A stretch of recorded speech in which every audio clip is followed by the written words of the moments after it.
What's up, everybody? Oh my God, it's me, Andy, and Hank. Holy cow! It's been a while since we've all been here together. That's how random it is. It is a heartfelt welcome back to you, sir. Yeah, man. Thanks. Oh man, Random Fandom for let's see, what is it? We are Random Fandom number 45. 45. Wow. For the week of January 9th. And this will be my third episode. 3 of 45. You're batting what? Not bad. Single digits. I was a pitcher. That's right. Listen, we've got some technical issues that Andy's been working on before we went live tonight, and we ran short on time. And rather than just give you all the impression that we weren't going to go live, here we are. So Andy's going to continue to troubleshoot his tech stuff while Hank and I fill time. Hank, do a song and dance. No, don't. That was very not hard. Don't do that. Don't do that. We'll have to record that one and use it for Jeopardy music. Seriously. What I'm going to do here, I am going to switch over to, where is our thing here? Let me open up our brand tab. I want to stick, you know what did I do with it? I know I said I was going to talk about this later, but now seems as good a time as any. If you haven't seen our social media in the last day or so, I did put a little something up there. It's on all of our socials. So whether you are following us on Facebook, Instagram, Twitter, X, do you even X? As well as Threads and the YouTube community tab on our YouTube channel, you'll see that we are planning a future episode, which we are calling the Best of the Best 2023. We have to get the theme song. Oh my God, that's from the movie? Yeah. Best of the Best 23. The thing about Best of the Best 23 is that all of the answers must come from you, our fans. So you've got until January 31st to head over to any of our social platforms, find the post Best of the Best 23. You'll see that there's a bunch of categories that we're looking for. Give us your top 3 answers for every category. Then on February 6th on our regular Tuesday night slot, we're going to come back and we're going to run down the best of the best. And I guess we'll do our first ever, we'll call it the fansies, I guess.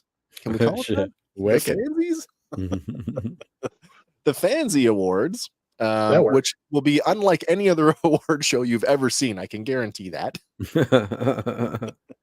While Andy's still working away, let's check in on the chat. We've got Ray on YouTube. Great to see the awesome threesome back together again. Raymond. And our friend TJC over in the UK. Good evening, gents, and happy new year to you all. Blimey. TJC just guested over on the oh my God new channel, Zazel's Clubhouse. Oh, very cool. There was a bunch of guys got together and played some games. I hung out in the chat for I don't know an hour or so. It was quite fun. All right, Andy, where are you at with your tech, buddy? I don't know. Do I sound okay to go? I think you sound fine. I mean, to me, other than the limitations of the space and the microphone, which is absolutely acceptable for the conditions you are in. I think we're that's the best I'm gonna get. Well, that's okay. Let me just oh my God, I was so early tonight, and I still forgot to queue up tonight's slideshow. All right, I'm just gonna get that right now. Nice.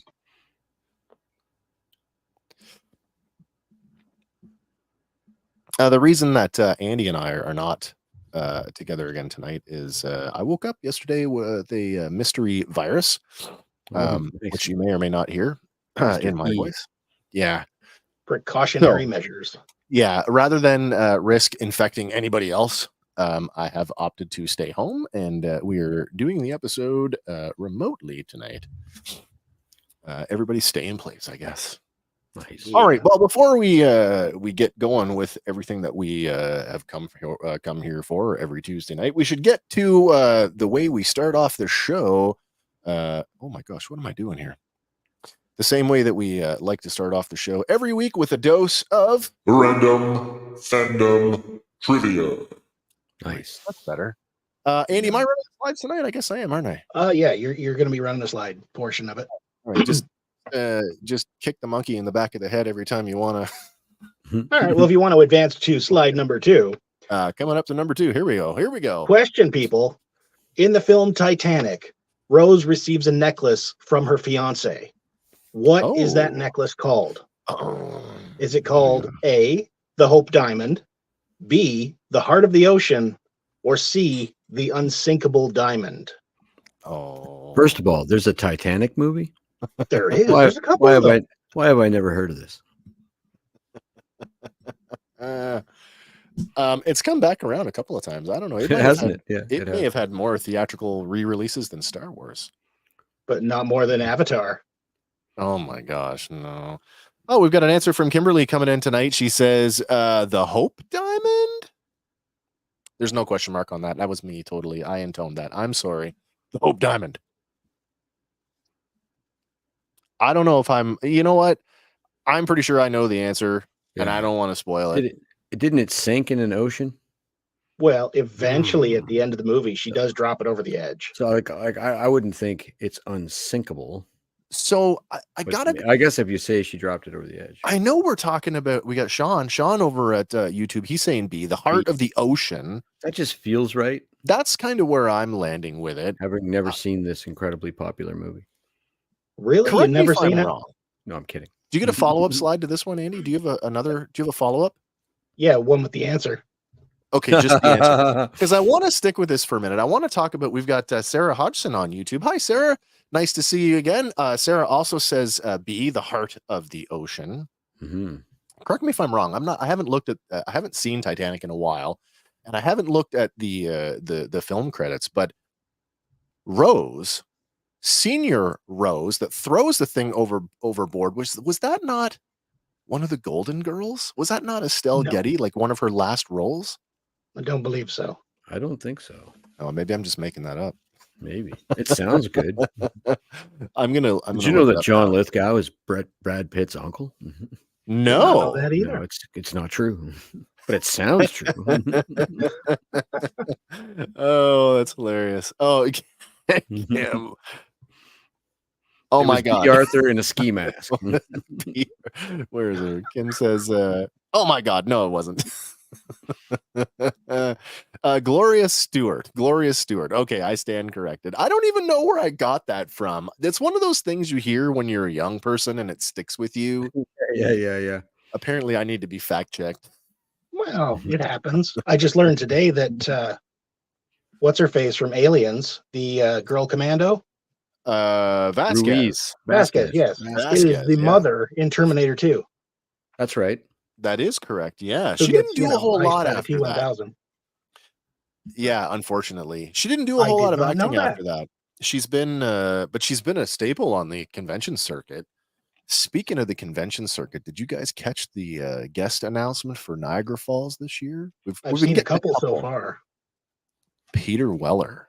Oh, wow. RoboCop himself is coming to Niagara Falls. Yeah. Sign my cast. Or steal your starship, I guess. Yeah, right. All right. So are we ready to move on with the answer? I think so. I don't think we're going to get any more from the crowd tonight, but I can read it. So. For everybody who chose B, the Heart of the Ocean, you are correct. All right. That's been this week's dose of Random Fandom Trivia. If you stick around for the entirety of the show, we'll be back with this week's installment of Lexicon, the crazy word game where I present you with a nonsensical sounding word that is 100% true and you try to guess the definition. But before we get to that, we got to get to this week's news. Andy, where are we going first, my friend? Well, fun little tidbit before we move on there. Sorry. All right. Well, let me move back here. The Hope Diamond is what the Heart of the Ocean is loosely based on. There was actually no Heart of the Ocean. So somebody said Hope Diamond. So Kim, who said Hope Diamond, was in the ballpark. Ballpark. She was in the ballpark. Yeah. Gem. Philip Seymour Also- Hoffman looks amazing there, by the way. For those of you who were watching last week I gave a little update. Our live streaming platform, StreamYard, I'd mentioned that Instagram had opened up their API to third-party streaming software. Man, it didn't take very long, because here we are just a week later, and already StreamYard has come up with a portrait studio. So we will be able to do upright, what do you call them? TikTok shorts. Yeah, we can do in that format, the upright format now. Reels. Reels, TikToks, whatever you want to call them. Yeah, man. We can do that now. Thanks. Alrighty then. So yeah, okay. The Hope Diamond, the Heart of the Ocean, based on the Hope Diamond. All right, you ready to move on? Yeah, let's move on. Let's do it. We're gonna get sad here for a little while, but As we do. It started every off show. really kind of dark this year. We've lost Anna Ophelia Murguia, who is best known possibly for a whole lot of stuff I've never seen, but Sure. American audiences will probably know her as the voice of Mama Coco from Disney's Coco. Oh, Coco, that was such a good movie. Yeah, she's passed away at the age of 90. Oh, And in a Sorry. post from the Mexican National Institute of Fine Arts and Literature, translated, it says, "With deep sadness, we regret the sensitive death of the first actress, Ana Ofelia Murguia, who was part of the stable cast of the National Theater Company of Mexico and whose Oh, wow. artistic career was vital for performing arts in Mexico. We send condolences wow. and warm hugs to her family and friends." You know, it's just every time we do one of these, it just I feel bad. I feel bad anytime we lose, well, anybody really, but I learn so much more about these people, who they were, and I just feel more enriched for it. Yeah. I can Because, honestly like, say she that I wasn't- didn't really know. I didn't know anything about her before Coco. Yeah. Before Coco, though, she's had dozens of film roles dating back decades, including roles in The Queen of the Night, Nobody Will Speak of Us When We're Dead, Gabby, Mexican, You Can Do It, The Heist, and La Vispera. Okay. And that's just like movie roles. She's also got television and a whole bunch of other stuff. Cool. Very cool. Yeah. I just want to take a second here, and I want to just kind of look at the chat here for a second. There's Our a friend- fight brewing. Our friend Red Swenson coming in from YouTube tonight says, "Ugh, this movie. I'm gonna throw generational wealth into the ocean because of that boy I banged on the death ship once." But that's all right, because my wife Kim is fighting back. That's not why she dropped the necklace into the ocean, Red. Well, I always thought she was dropping it into the ocean so that Bill Paxton's character would have a better chance of finding it. That's an interesting prospect. Because like you take that much equipment and everything out to the sea, and she just hands it to you. Really? No, make him work for it. Well, I mean, they were there to recover artifacts from the site. Mind True. you, what an artifact to get a hold of. I got in a lot of trouble from an ex when I watched that movie, and I sort of yelled about 3/4 of the way through, the real ship took an hour to sink, and this movie is taking much longer. That's funny. Yeah. The sheep. Red says, in fairness, it's been over a decade since I saw it. That's fair. That is fair. Previously, Jim Cameron was an excellent director. Whatchamacallit? Terminator 2. Nope. Well, there is. Yes, of course, there's that. Yeah, Avatar. No, before that, No. the underwater movie, the underwater one, The not Abyss. the Titanic. The Abyss. That's the Leviathan? one The I'm Abyss thinking was of. excellent. The Abyss. That's The the Abyss. one. Yeah. Yeah. All right. Well, I guess if we are we ever going to get through a week where we don't have any loss of life? Well, judging by the amount we've got this week, hopefully we're good for the rest of the month. I hope so. Well, let's get to the next one. This one, man, it's not very often we talk about folks in the gaming world and like game designers, and very few of them, I would say, have mainstream notoriety. But we've lost Brian Ansel this week. If you don't know who Brian is, he is the creator, one of the co-creators of Warhammer.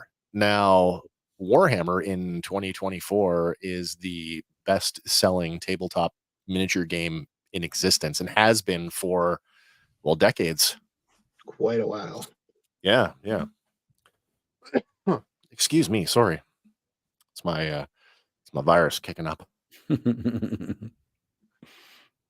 Yeah, this one kind of caught me. I was surprised at this one. It's like, you when you think of like, I mean, for us as nerds, and Hank, maybe you and I probably would be able to name more gamer people than maybe you could, Andy.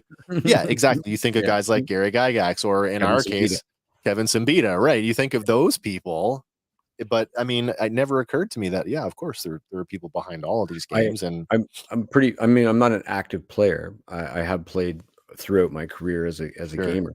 Yeah. Still a big fan of the world and the system in the game, but never knew the man's name, honestly, until now. I'm in the same boat as well. Yeah. Looks like he might have played Warhammer, though. He's got the appropriate Actually, haircut. if you get the extended version of this photo, he's got a ton of miniatures in front of him ready to go. I was going to say, looking at the bottom, you can kind of make that out. Yeah. But Tuomas Pirinen, a Remedy designer who had worked at Games Workshop, wrote, Brian Ansel, the man behind the growth of the Games Workshop and the patron of Warhammer and 40K as we know it today, has died. Not many Warhammer fans know it today, but without him, there would almost certainly be no Warhammer hobby at all. That's very impressive. Yeah. Very impressive. Yeah.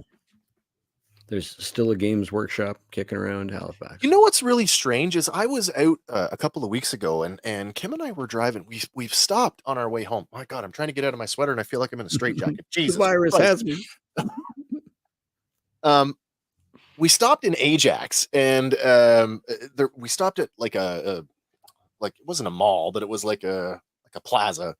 And in the plaza, there was literally a store in one of the strip plazas, and it literally just said Warhammer. And I'm like, wait, whoa. I'm like, that's got to be. Well, this is the thing, right? Like when I had our hobby store, I was solicited by Games Workshop directly. Like they don't distribute to wholesale; they distribute directly to the retailer. So that guy's got to be all secondary market then, almost. I didn't. So that's the thing. I should have went in the store. I mean, I'm not a Warhammer player, but I should have went in just to like get the lowdown. Like, dude, are you a Games Workshop like sanctioned guy? It's been around for long enough that a completely used Warhammer store would not surprise me. We have just here locally, we have Dueling Grounds, and they migrated out of Toronto over to Peterborough, and his used section of just models is enormous. And not just Warhammer, but like all kinds of different models. It's a few years old now, but I think it's called The Upper Deck. It was a play on the sports card thing, but it's all Magic and card gaming. Yeah. Again, I don't know much about it, but I know it's cool. Was that in Halifax? It is in Halifax. Yeah, it's just Queen Street, maybe. I don't remember. I don't think they were there when I lived there. Yeah, they're pretty new. Yeah, all right. Okay. All right. Any more on Brian you want to talk about, Andy? Not that I know of. Like I've never played Warhammer myself, but even I have Warhammer figures. Yeah, I mean the scale of them. Let's look. When we were playing D&D back in the 80s, Warhammer came out and they were already bigger. They were already in that, I don't know, what are they, 30 millimeter? I mean, when we were playing Dungeons and Dragons and D&D minis were like the original D&D 20 millimeter. They were small. They were tiny, man. Don't put them in your mouth. No. Pre-1990, no, do not lick the mini. These kids are responsible. Give them lead. Right. And then they, if Warhammer, for nothing else, Warhammer did have that impact on the other end of the gaming community, the role-playing games, where the minis, they got progressively bigger over time. And now 25, 30 millimeters seems to be the standard scale across. So many failed attempts to emulate it too. Hero clicks. Well, yeah, and I mean, look at how many times Wizards of the Coast has like, we're going to do a standalone Star Wars battle game. Yeah, right, just exactly. straight up miniature game. Yeah, yeah. Even West End Games, the original publishers of Star Wars, tried it. Yeah. All right, let's move on. Let's get to Moving on to our next one. All right. Oh yeah. Glennis Johns has passed away at the age of 100. Oh my gosh! Wow. Well, you can't say that she didn't have a long life. No. You probably remember her best as the role of Mrs. Banks in Mary Poppins. Okay. Yeah. From way back when, but she passed away Thursday at an assisted living facility in West Hollywood, confirmed by her manager, Mitch Clem. And she officially became the oldest living Disney legend following Betty White's passing in 2021. Oh, right. Yeah. Crazy. So, some of the other roles that she's made for Disney, The Sword and the Rose, Rob Roy, the Highland Rogue, starred with her father, Mervyn Johns, in The Halfway House, The Magic Box, The Sundowners, and going all the way back, she made her debut at the age of 13 in 1938's South Riding. Oh, wow. Yeah. So long career. Crazy. That's crazy, man. Oh. All right. Well, let's just keep the train rolling. Wow. Here we go. Yep.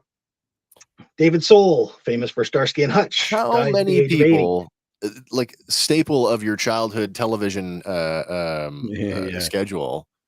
I mean, who didn't want to be Starsky or Hutch? You remember the first Stephen King miniseries, Salem's Lot? Remember him in that? Okay. Yeah. Yeah, that terrified me as a child. That miniseries absolutely terrified me.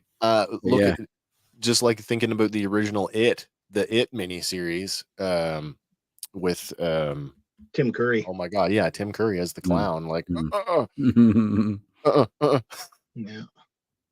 yeah. This one's they're all a shame realistically, but this one's.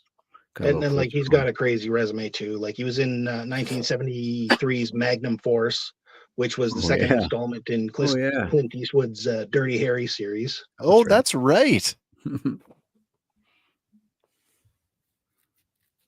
Yeah, I played Ken Hutchinson. Yep. And I did not know this, but he also dabbled in singing. At one point, opening for names like Frank Zappa and the Byrds. Oh, I don't think I know the name either. Like David Soul. You kind of have to. Yeah, I know that they did make an appearance. Both of them made an appearance in the reboot Starsky and Hutch movie with Stiller and Owen. Every time they take a beloved 1970s property, nostalgia and the movie. Yeah, exactly. And they always turn them on their ear and turn them into these stupid comedies. Yeah, this one is up there with the worst of the worst, if you ask me. It's pretty bad, and I've watched them all because I have to, including the dorkishly bad Chips movie because it's got Dax Shepard in it, who I kind of like. But I don't think I've seen the Chips movie. No, but I love me some Ponch and John when I was a kid, man. Of all of those movies, I still say that the Dukes of Hazzard is probably the high watermark for those. Oh, that's not speaking highly at all. And it's not. Yeah, I mean, when Stifler is your big draw, right? Right. Oh, come on. Johnny Knoxville is just as big a draw. That's true. Maybe now he's good. And Willie Nelson as Uncle Jesse. Uncle Jesse. Was it and Jessica Simpson as Daisy, yeah. Where are they now? Burt Reynolds is Boss Hog. Oh my gosh, that's right. I'd forgotten all about that. Now, who played Roscoe in that? Anybody know Roscoe? I do not recall who played Roscoe. That's okay. We're not talking about it's my fault. I took us off the rails. I'm sorry. We're supposed to be mourning David Soul. I'm sorry. Right. But putting back on the rails here, Dukes of Hazzard one of his songs the song Silver Lady, which was his, actually hit #1 in the UK back in 1979. That's Wow. cool. So yeah, accolades. So he could and have whatnot. been, and so like he's like, does that make him the test pattern for David Hasselhoff seeking his recording fame in Germany? Germans Maybe. love Yeah, David I don't Hasselhoff. know. It's interesting though, like how music performs in different markets where like people can't get recognized in their native country, Yeah. but yet somehow thrive. And remember abroad. the 70s when you didn't have to be super pretty to be like a world world That's renowned true. star? That's true. Yeah. You had to have some talent. Excellent. Before Pro Tools. Yeah. Yeah, that one's a shame. All right. We got we've got more, don't we? Yes, we do. Okay. This next one's really right. tragic. All right, here we go. Yes, this one absolutely horrible. Christian Oliver has died in a plane crash along with both his daughters. Yeah, it was a single engine, I think, single engine crash somewhere in the Caribbean. Yeah. They were the plane was transporting him and his two daughters, 12-year-old Anik and 10-year-old Medita, and they crashed on Thursday. And unfortunately, everyone on board was killed. No, man. Also killed was the plane's owner and pilot, Robert Sachs. And the cause of this single engine plane crash is now under investigation. So something may come of it. You know, but they have to investigate it. Any plane crash is going to be investigated. You know, could it be mechanical? Sure. Could it have been a pilot error? Yeah. Could it have been a medical incident? Yeah. Could have been any number of things. We just don't know. It doesn't make it any less tragic, though. It's no. I just can't imagine being in the aircraft, in a small aircraft like that, and essentially watching it happen, knowing that, oh, we're about to thunder in. Okay, and now we're dead. Nothing you can do. No, it's a horrible, horrible thing.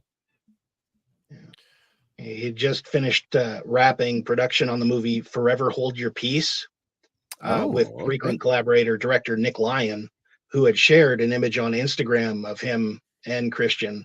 You know, we just finished our project. We've talked about doing the film for years, and we finally did it. And then this happens. Hopefully that film, you know, survives the post-production process and comes to light. I mean, you know, somebody's last work, you would want it to be seen. Yes, absolutely. But what would I know him from? It's almost like local news to me right now. The driver in Speed Racer. He played Snake Oiler in the Speed Racer movie. Yeah. Okay. He was also in the film with Tom Cruise, that Valkyrie. Oh, that's right. Other film credits include The Good German, Ready or Not, Three Musketeers, Ninja Apocalypse, Animal Among Us, and House of Good and Evil. Is there a comma between that Ninja Apocalypse Musketeer thing? Yes. Three Musketeers, The Ninja Apocalypse. Three Musketeers, The Ninja Apocalypse. That sounds like a great movie. That's a movie we should be making. Oh, man. But he was also in other shows like the German series Alarm for Cobra 11. Oh, so he must have been a villain. That's a great name. But he was also in Saved by the Bell, The New Class, Sense8, Timeless, and Hunters. Well, I watched every episode of Sense8. Now I got to go back and check it out. I got to remember who this guy is. Yeah, and he was also on the crew for Indiana Jones and the Dial of Destiny. Is that right, eh? Yeah, so he was all over the place. Yeah, in his unfortunately short time. Yeah, man. Wow. So all right. Moving on. You're gonna go. No, you can't. You really can't. Okay. Next. And last up on our docket this week here, actor Harry Johnson has passed away at the age of 81. You probably know him most from Battlestar Galactica. He's got a Battlestar Galactica credit, but his credit is First Warrior. So I can't imagine that he was in the show for very long. I went looking for images of him in Battlestar. Like, I could not find a single still image of him. So it must have been a very small part. Possibly. He was also in Law and Order and Buffy the Vampire Slayer. TV or movie? TV. Oh, okay. So then he was around. Well, We got Steve coming in tonight. Good evening, everyone. Hello, Good evening, Steve. Steve. But yeah, I guess he's got like over a 4-decade acting career Sure. with TV show credits like MASH, Dynasty, The A-Team, Cold Case, Melrose Place, Days of Our Lives, Party of Five, Highway to Heaven, 30-something. Oh, gee. So I mean, like And he's a he working worked man's on actor. TV shows like 1977's The Amazing Spider-Man. Oh my starring as god! Nicholas Hammond. You mean these ones? Yep. He also starred in the 1979 Captain America TV movie and 2 episodes of the original Incredible Hulk series. Were they not all made by the same people? They probably were. I think they were. Yeah.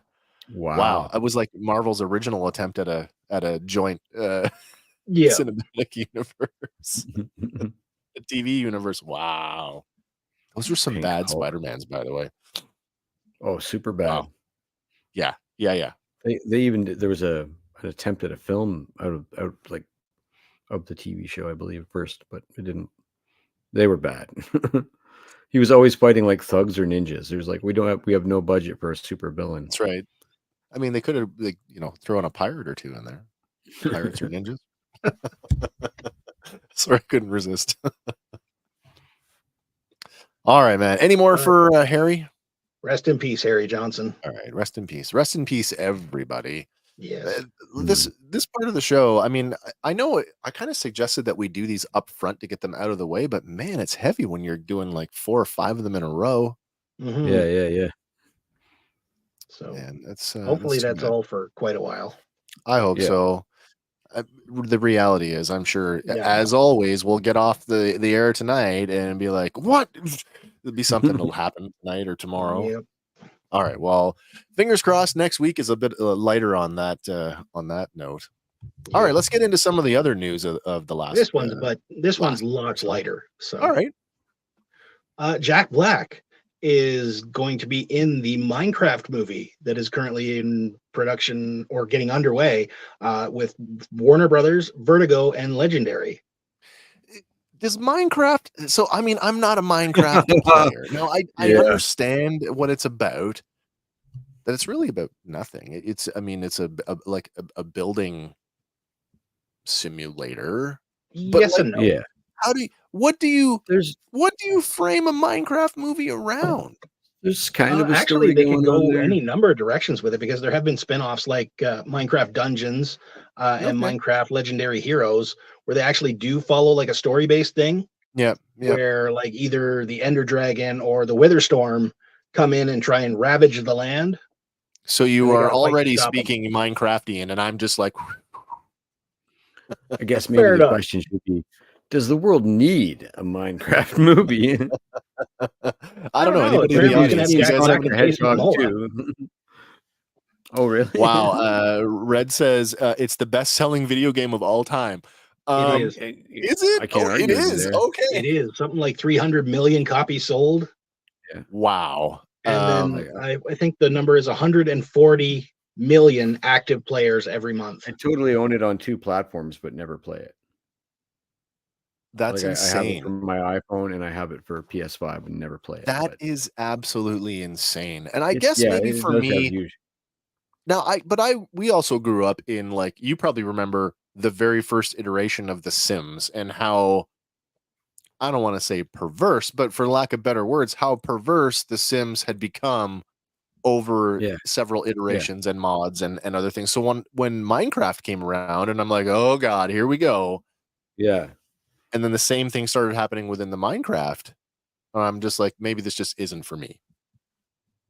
Yeah, we got Silver Spider on YouTube says my daughter still plays it. Ray says Parker loves Minecraft. It's highly addictive. There's they let kids play it at school. That's how good it is. Wow. Okay. That's actually there's an education edition, so you got to actually craft out literal elements. Ah, interesting. So they're learning without knowing they're learning. And I mean, I have spent more time than I care to admit in what they call West creative mode, and trying to build Star Wars. Like, well, this is the thing. I've seen some of these crazy builds. I've seen there the one that stands out for me was somebody made an actual functional computer within Minecraft that was able to do simple calculations. It was like, what? Yeah, that's Who the does redstone that? aspect of it. Yeah. Basically, you can build your own digital circuit boards. It's crazy to think that Yeah. but yet the level of fidelity is that blocky, chunky. Yeah, like an I don't 8-bit know. video game. Maybe that's the part that just throws me off. Steve says Parker is the Minecraft whisperer. I believe he's talking about your boy, Andy. He is. The kid is so smart when it comes to that game. Like, he's actually gotten to the point where he's like coding it himself and adding mods and whatnot into the game. That's way beyond At one me. point, he's like, "Here, let me show you this," and he turned it on, and he turned his face into a block that he could place. Oh, so he's looking at himself in the game. Look, it's me. Yeah, basically. Well, it's interesting that they are making a film about this, and of course, Jack Black brings Jack Black to everything he does. So he seems to be on a video game kick, though, like coming off of Bowser in the Mario movie. Peaches. That's right. But he's also got Steve in Minecraft, and then he's also in the upcoming Borderlands. Project. Okay, Borderlands. He'll be good in that for sure. For sure. We got Red here. What's Red saying? He says, Redstone is nuts. Somebody programmed the original Pokemon Game Boy game in Minecraft. Oh, that's impressive. That takes more patience than I have. Let's make a game inside a game. Yep. All right. All right. Well, Jack Black coming to Minecraft. I mean, arguably, what's the last thing we saw him in? Besides Mario, I guess would have been for us would have been Mandalorian. Now, a lot of people didn't like his appearance in the Mandalorian. I did. It was a bit jarring, but I thought he was okay. Yeah, I'm not the biggest fan, like, to tell you the truth, but I could take him. That's fair. I wouldn't go out of my way. Yeah. Like, probably, unless he was like, I don't know if I saw the Jumanji movies and the last movie I saw with Jack did you see Black them in the theater might have been theatrically? Tropic Thunder. I bet it was the last. Whoa, that's going release. back. Yeah, with Jack Black. That's going way and that back, had nothing to do with necessarily Jack Black, but he was excellent in that movie because I found him to be acting a lot less like himself in every other movie he's in and more like playing a character. I found. Because so remember High Fidelity? I do. Yes, absolutely. Like, I do. Where's that guy? Or same the place guy from Enemy of the State is. or the guy from that guy. Yeah. The guy from Peter Jackson's King Kong. Yeah. I mean, he can do this definitely stuff. Capable of that stuff. Yeah. The thing about these movies, and it's, I don't want to call it a kids movie, but it likely is going to be more like that, aimed at that audience, of course. The reason that they still make them is because they do consistent business in the theater, constantly sold out. They're constantly doing, the budgets don't have to be $100 trillion like a Disney blockbuster, and they do great. And so there will always be kids movies, and there will always be that sort of one-off star. Like, what's interesting is that pardon the pun here, but mining the video game world for movie ideas. I mean, I don't know why Hollywood hasn't latched onto this sooner. When you consider that the video game industry has outperformed, people don't realize this, but the video game industry makes more money per year than Hollywood does, and it's exponentially more and has been for years. My favorite thing to come of it so far is the fact that we're using gaming engines to do the CG in movies, because it's so much better, and they can do it in real time. It's like overnight, it's just changed. School of Rock was a great movie. I did like School of Rock. It was okay, where he's playing Dewey Cox. Yep. Or no, sorry, he was Dewey Cox playing, but he was impersonating Mr. Schneebly. Mr. Schneebly. By the way, Mr. Schneebly competed on The Amazing Race with his father. It was more writing than acting, but neat. I can't even tell you his real name. It's just Mr. Schneebly. The other guy. The other guy, yeah. I'm sorry. All right, here we go. Poor man Simon Pegg. Shall we move on to the next news item? So Jack Black's not dead. He was not one of the guys from before. He's in a movie. No, I get confused with my pills. This one caught me off guard, and I know I say that I don't do horror, I might make an exception for this one. Well, after seeing the trailer, you might not. Oh, okay. Well, thanks We for do have laying the that trailer in linked in for the me. show notes. But this one actually kind of slipped past me. Apparently, it's already streaming on the streaming service Chilling, which is a new one for me.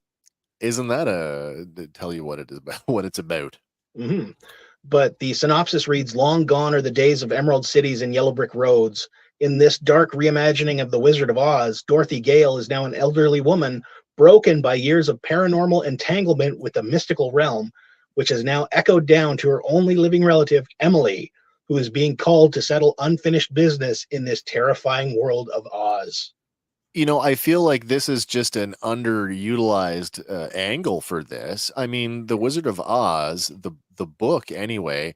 I mean, The book was creepy. who remembers Return to Oz, the Disney movie? And Return to Oz was supposed to be tonally more like the books, and a lot of people thought was too dark. If you want something really scary, who remembers The Wiz? The Wiz. Now there's a horror film. Yeah. Michael and Diana. I mean, forever. it's kind of. Did anybody see the Winnie the Pooh horror film? Whatever it was. Blood and Honey, not yet. Right? Yeah. I mean, it sort of lends itself to that. It's a logical. You know, if you're going to reinterpret these things, it's a nice step. It's a kind of a neat step laterally. Because, like, you know, after years of dealing with going back and forth to this mystical realm, it would drive anybody nuts. I feel like there's an advantage here in the sense that nobody's going to try to follow the footsteps of the original film.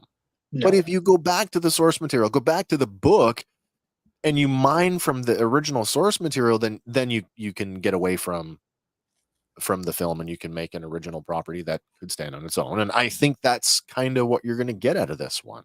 Yeah. But the trailer, it definitely is. That must be outside your house. Horror type twists.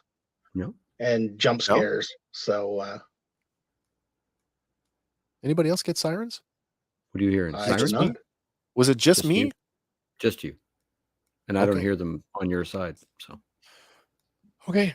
I'm sorry. I'm hearing stuff. Maybe we're just talking about horror movies too much. Maybe. Yeah. And now it's my warning bells going off. No, I like the way that, like, if it's set in the future and it's the sort of grandchild of Dorothy Gale, it doesn't take anything away from the original movie.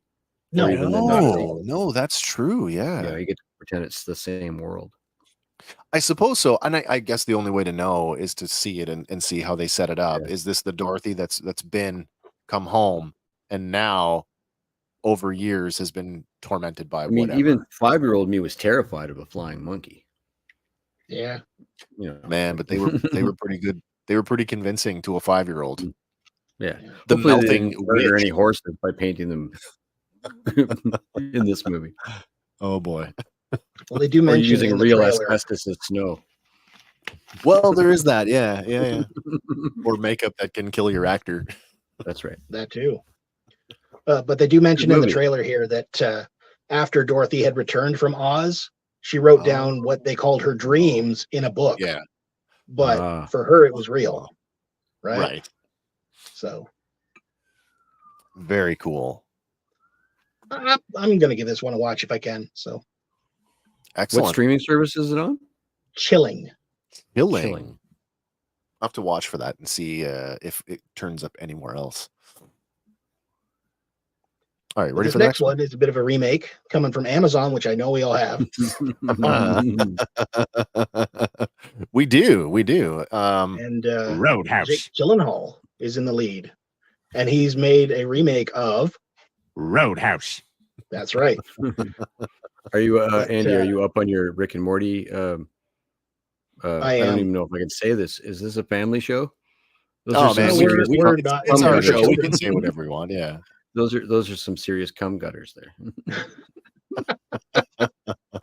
Yeah, he got himself in crazy good shape for this. Man, he's in wicked shape there. I just looked at him like, did they just like digitally insert his head on somebody else's body? No, that's actually him. He went through the crazy training in the UFC fighting. And wow. Yeah, I mean, dude looks jacked. This is not the bubble boy we grew up with. No, absolutely not. But Money Balto. Red says Tuesday night after dark. You know, what's funny though is I guess that's what the fighter looks like now. But you remember Patrick Swayze was just lean. He wasn't. was so yeah, lean. Yeah. yeah.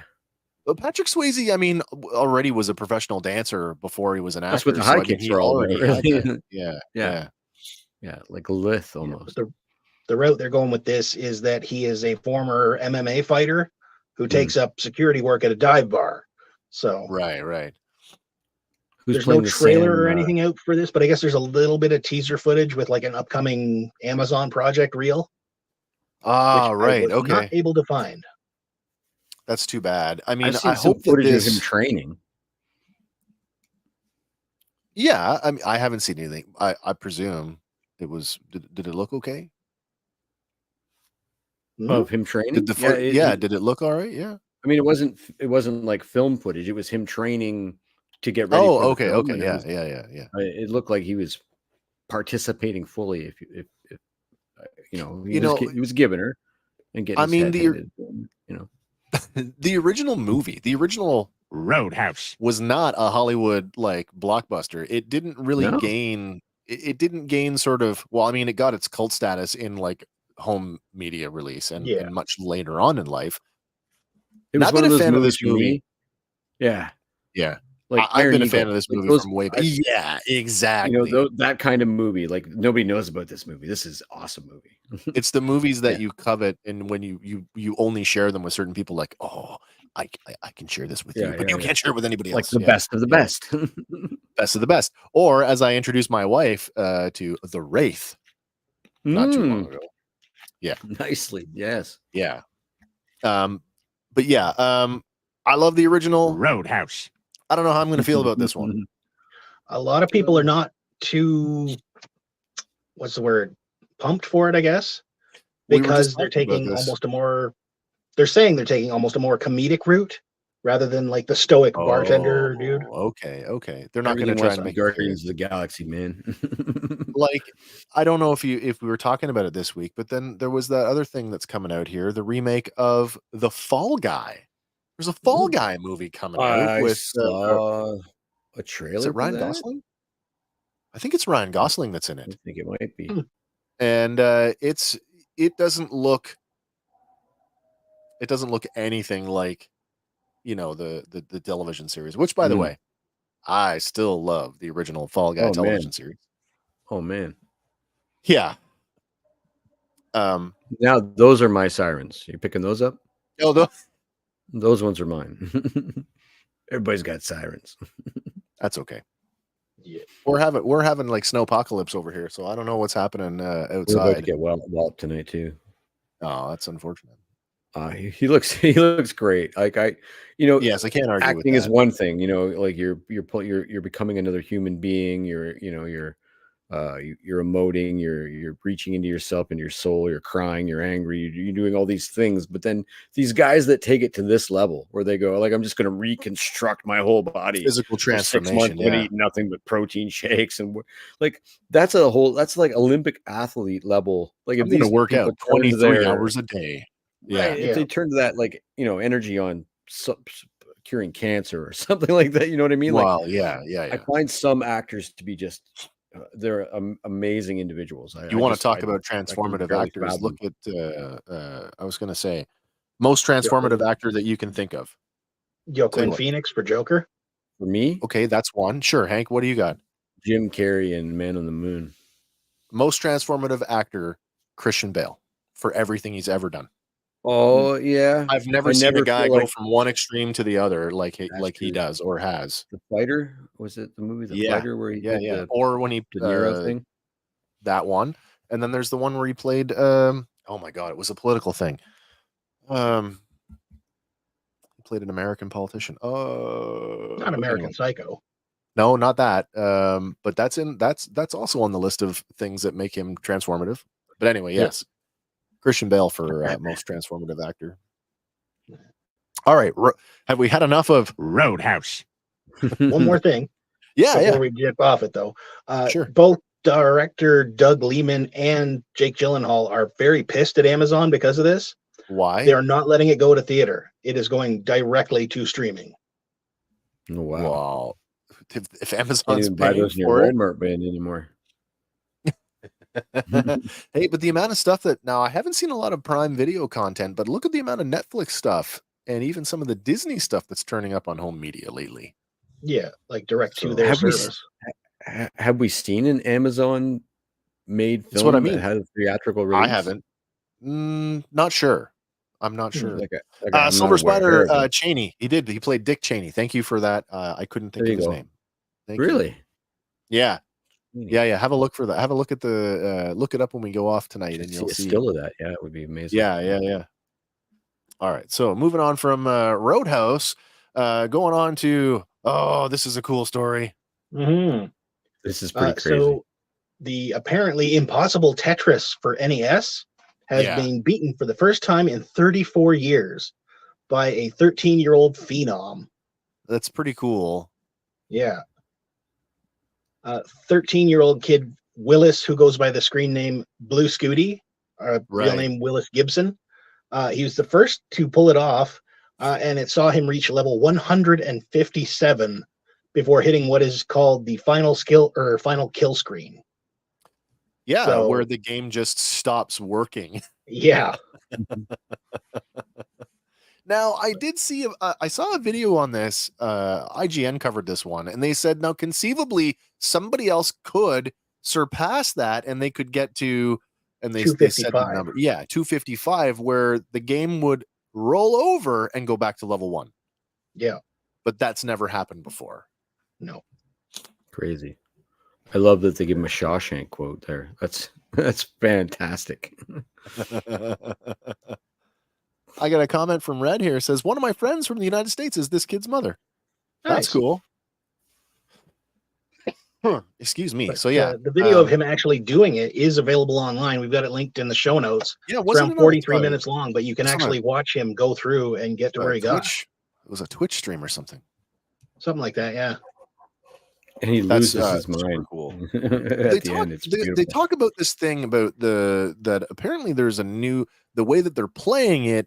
There's something to do with the control. And I was trying to put my brain around this. Do you understand this thing that they're talking about? It's called rolling, and no, I don't. They're like, it's almost like drumming. So instead of I seen a guy on TikTok explain it, was like, the human finger can only move this fast. The fastest person on earth can only go, there's like a top speed. But if you roll your fingers, you can quadruple that speed.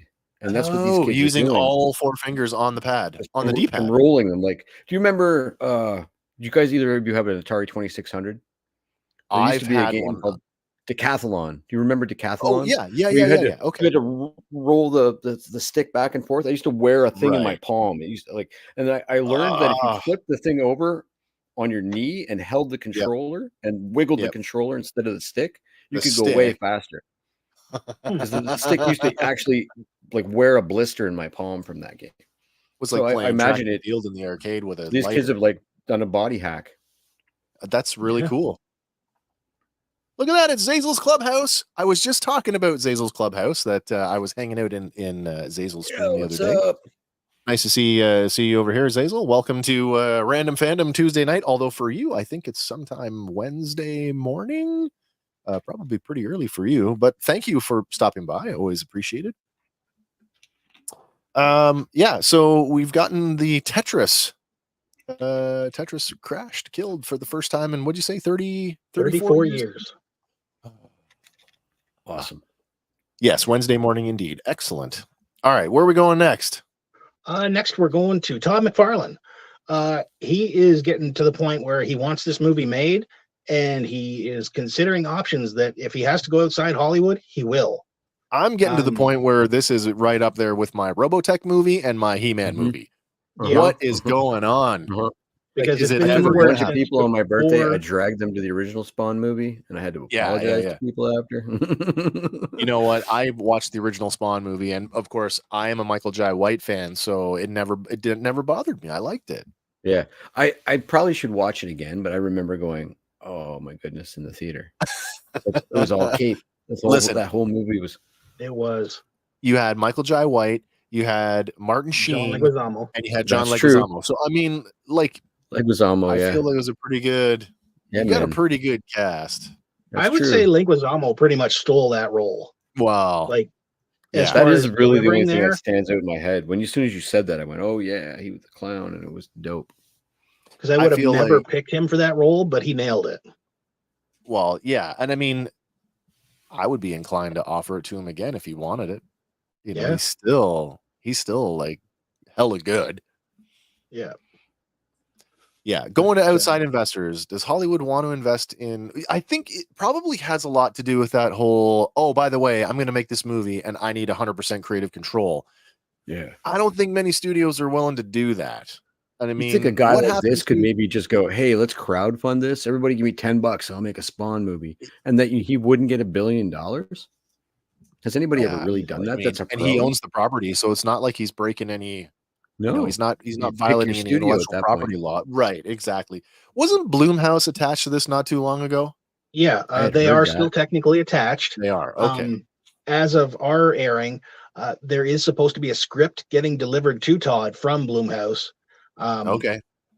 But he hasn't seen it yet. So The animated films were incredible. The HBO stuff. Oh man.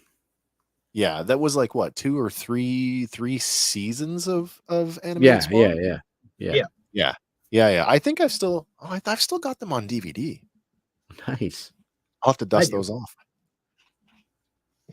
Yeah, I mean, listen, I like Todd McFarlane. I think he's a great artist. You know, he's built his own empire around his work, which includes obviously his toy brand now, which has just made a huge resurgence.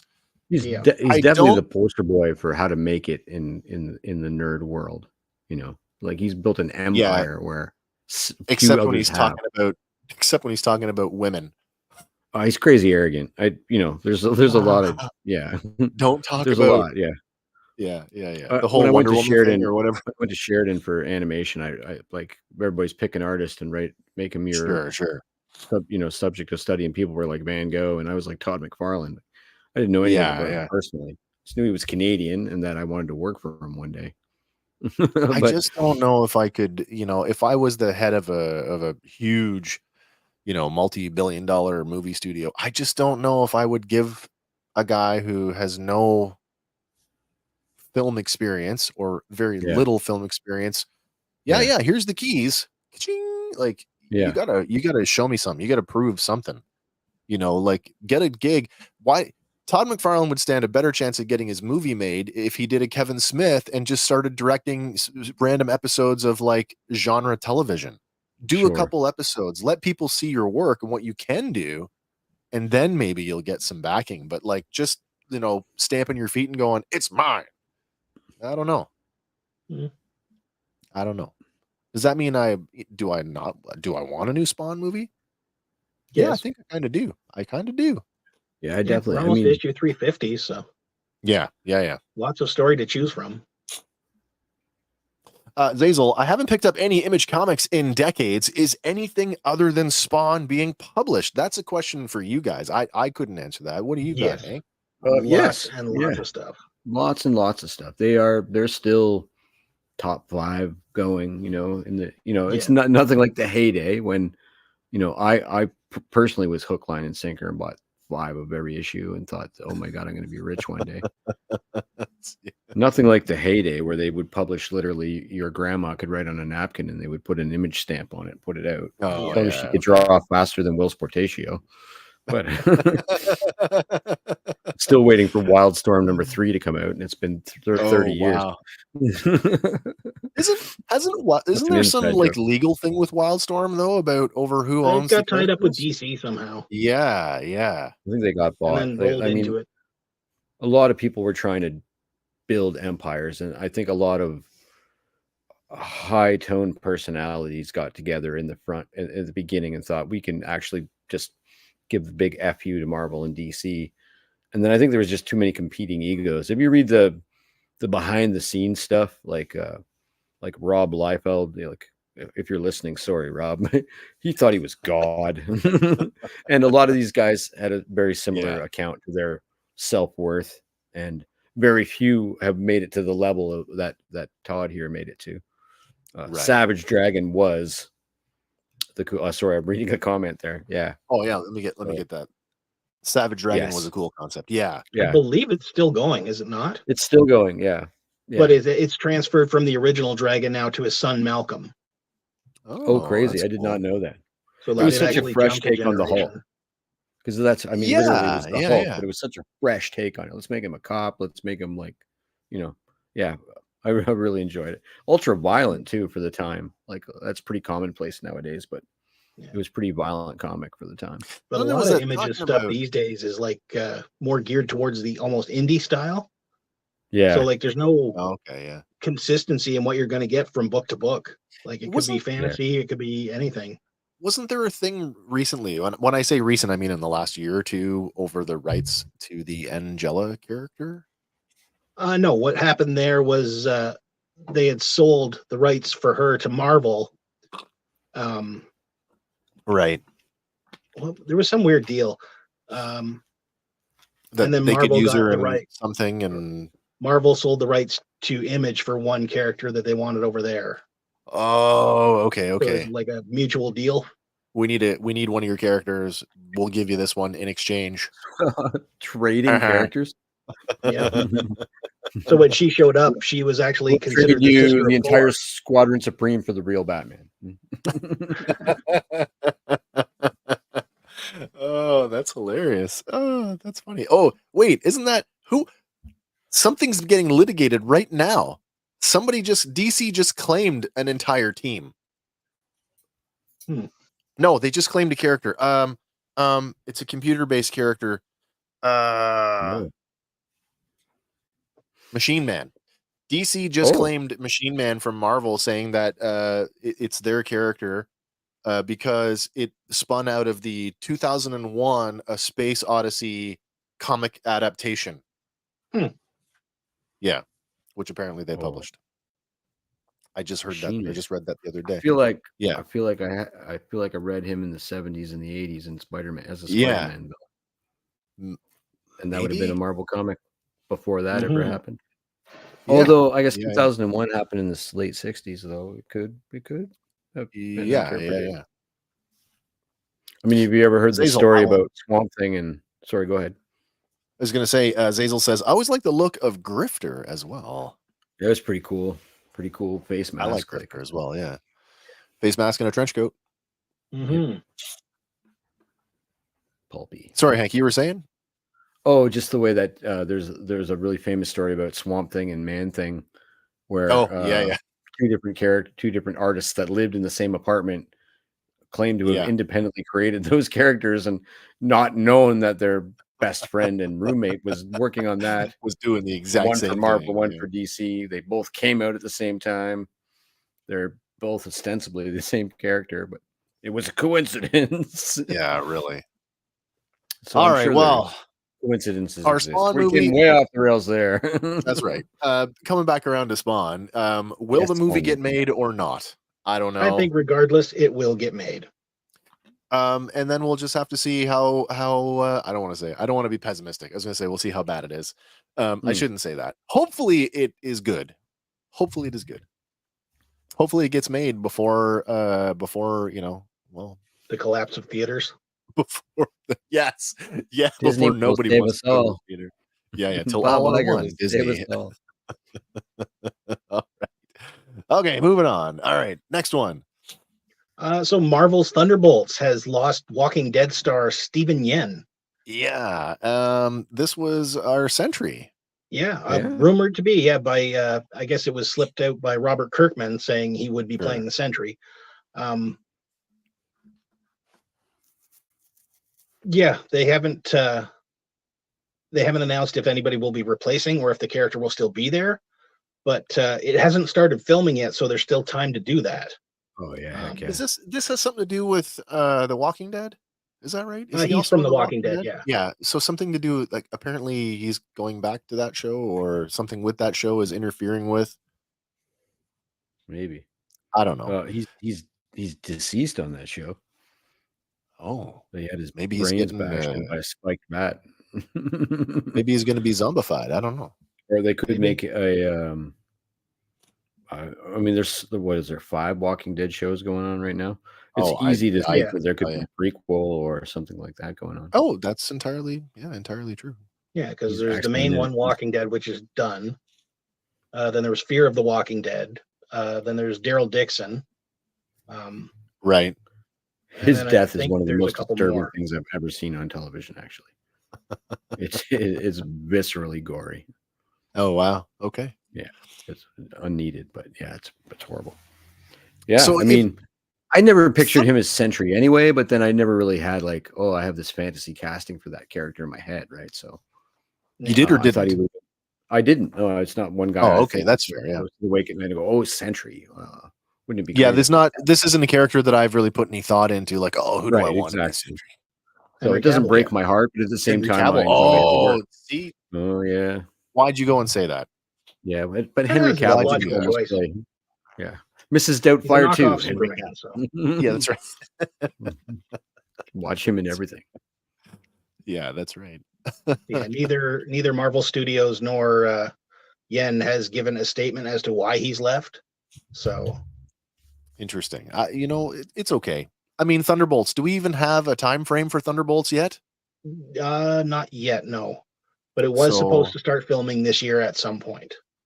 Oh, well, I mean, we've had fastball switches with actors before that have worked out. Yeah. So, I mean, it's probably easier to replace an actor than it is to pivot your entire story. Like the whole Kang thing. So Yeah. this could be an easy fix. Oh, Zazel says a Sentry was pushed as such a big deal for a while there. Really was. That's true. Like during the Was that whole what was it? this whole claustrophobia or agoraphobia thing? That was a pretty big deal for a while. When that's like Yeah. they needed him to stop the Hulk or something. At one point he ripped Carnage in half. Oh, that I'd like to As see. you do. It was a big part of the Dark Avengers too when Norman Osborn took over the world. Oh, that's right. Oh, okay. But he yeah. was still of the impression that he was still on the side of angels. So The original All right. Iron Patriot. but we'll see where that goes. Absolutely. All right. So, where are Let's we talk going? toys. All right, we're going to toy news. We Toy got news of some the toy week. news. By the way, the toy news she keeps a rolling, and stuff was literally dropping in the lead Minutes up to tonight's before. show, minutes before. So we may not get to it all, and if we don't, We'll get I to it don't next know. week. I don't know if I can save my rant that long.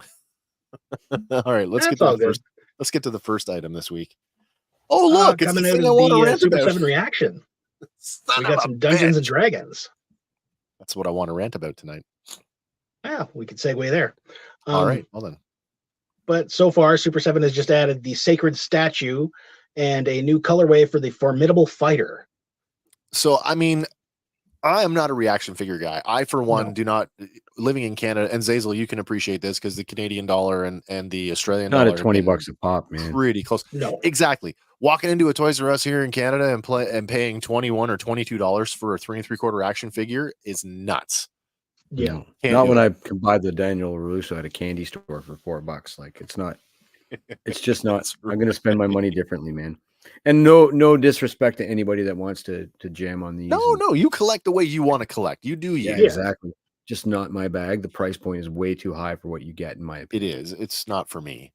And if I wanted all my figures to be Star Wars figures, I would just, buy Star Wars figures. Like, that's what I would And do. I have drooled over the Robotechs. I have gone, oh man, should I spend? $30 Yeah. on that It's, time?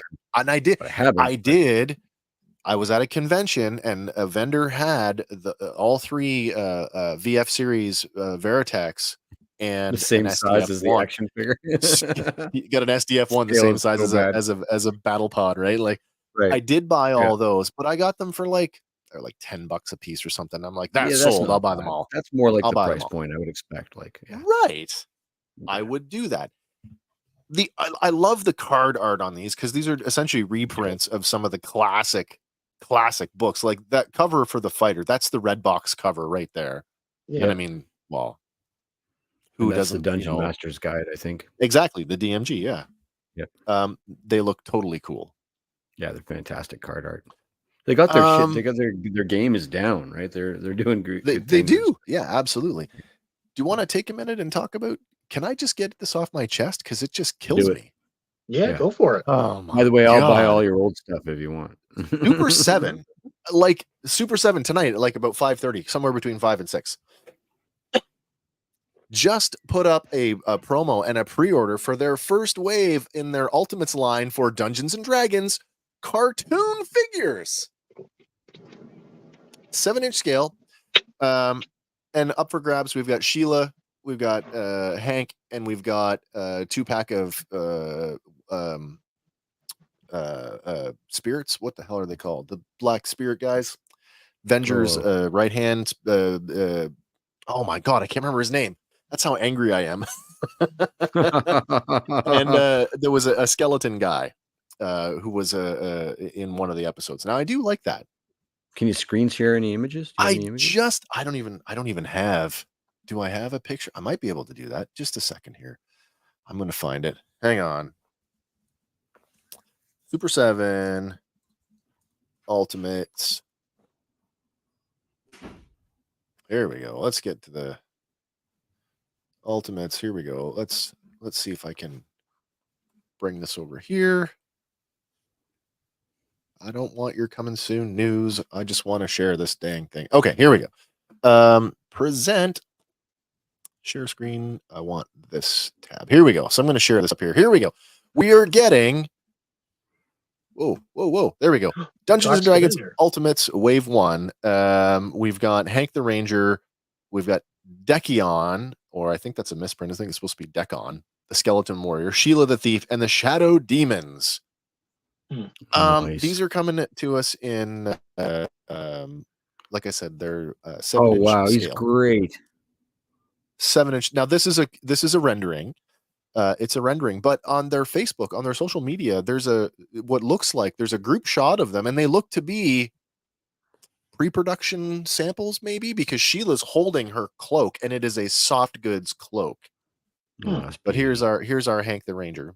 Now, extra hands in case one breaks off in the package. Absolutely. The thing that's bothering me, what did I do? I lost it. The thing that's bothering me about these is that, I mean, I'm sure you remember not that long ago that we just got inundated with the Hasbro cartoon figures, and they did the entire main cast, including Venger and the Dungeon Master. And depending on where you were, you may or may not have had to struggle to find them all, as I did, because one of them was a Target exclusive, and we don't have Target here in Canada, so I had to get the Dungeon Master and Venger from Toys R Us. Yada yada yada. Now, the figures themselves, they look good. Certainly, the sculpts are nice, but the articulation on them, and I'm talking about the Hasbro ones, is terrible.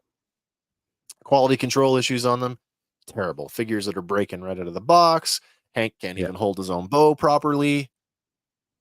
At the same time, I was happy to have them, thinking we'd never get cartoon figures in another form factor, and here we are, just a couple of months later, and because the second wave only came out in 2023.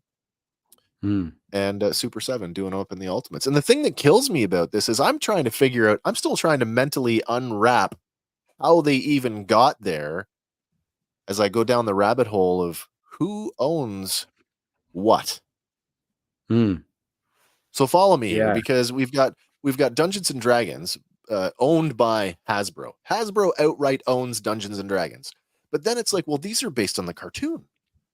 Well, the cartoon was made by the old Marvel Productions, which ended up going to Fox, which is now owned by Disney. Well, that's funny because, you know, as a Star Wars The Black Series collector and as a Marvel Legends collector, we all have seen the packaging. You flip over any Star Wars Black Series figure, and right beside your Hasbro logo is a giant Disney logo. I checked the packaging for all my Hasbro Dungeons and Dragons cartoon figures. There's not a single Disney logo on them.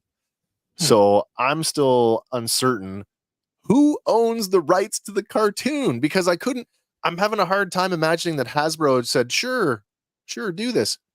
At the what same was the time, studio? What was the animation studio? Marvel Productions. For sure it was. Yeah. For sure it was Marvel Productions. Yeah. It was Toei Animation that did it, but through Marvel Productions. At the same time, Super 7 is also making G.I. Joe and Transformer action figures. So who's to say what is and what isn't? I don't know. I don't know. But the price but anyway, point, though. My goodness, the $55 price US point. dollars per figure. Oh, and if you Bro. order the entire wave, they're going to throw you a bonus pack of some extra.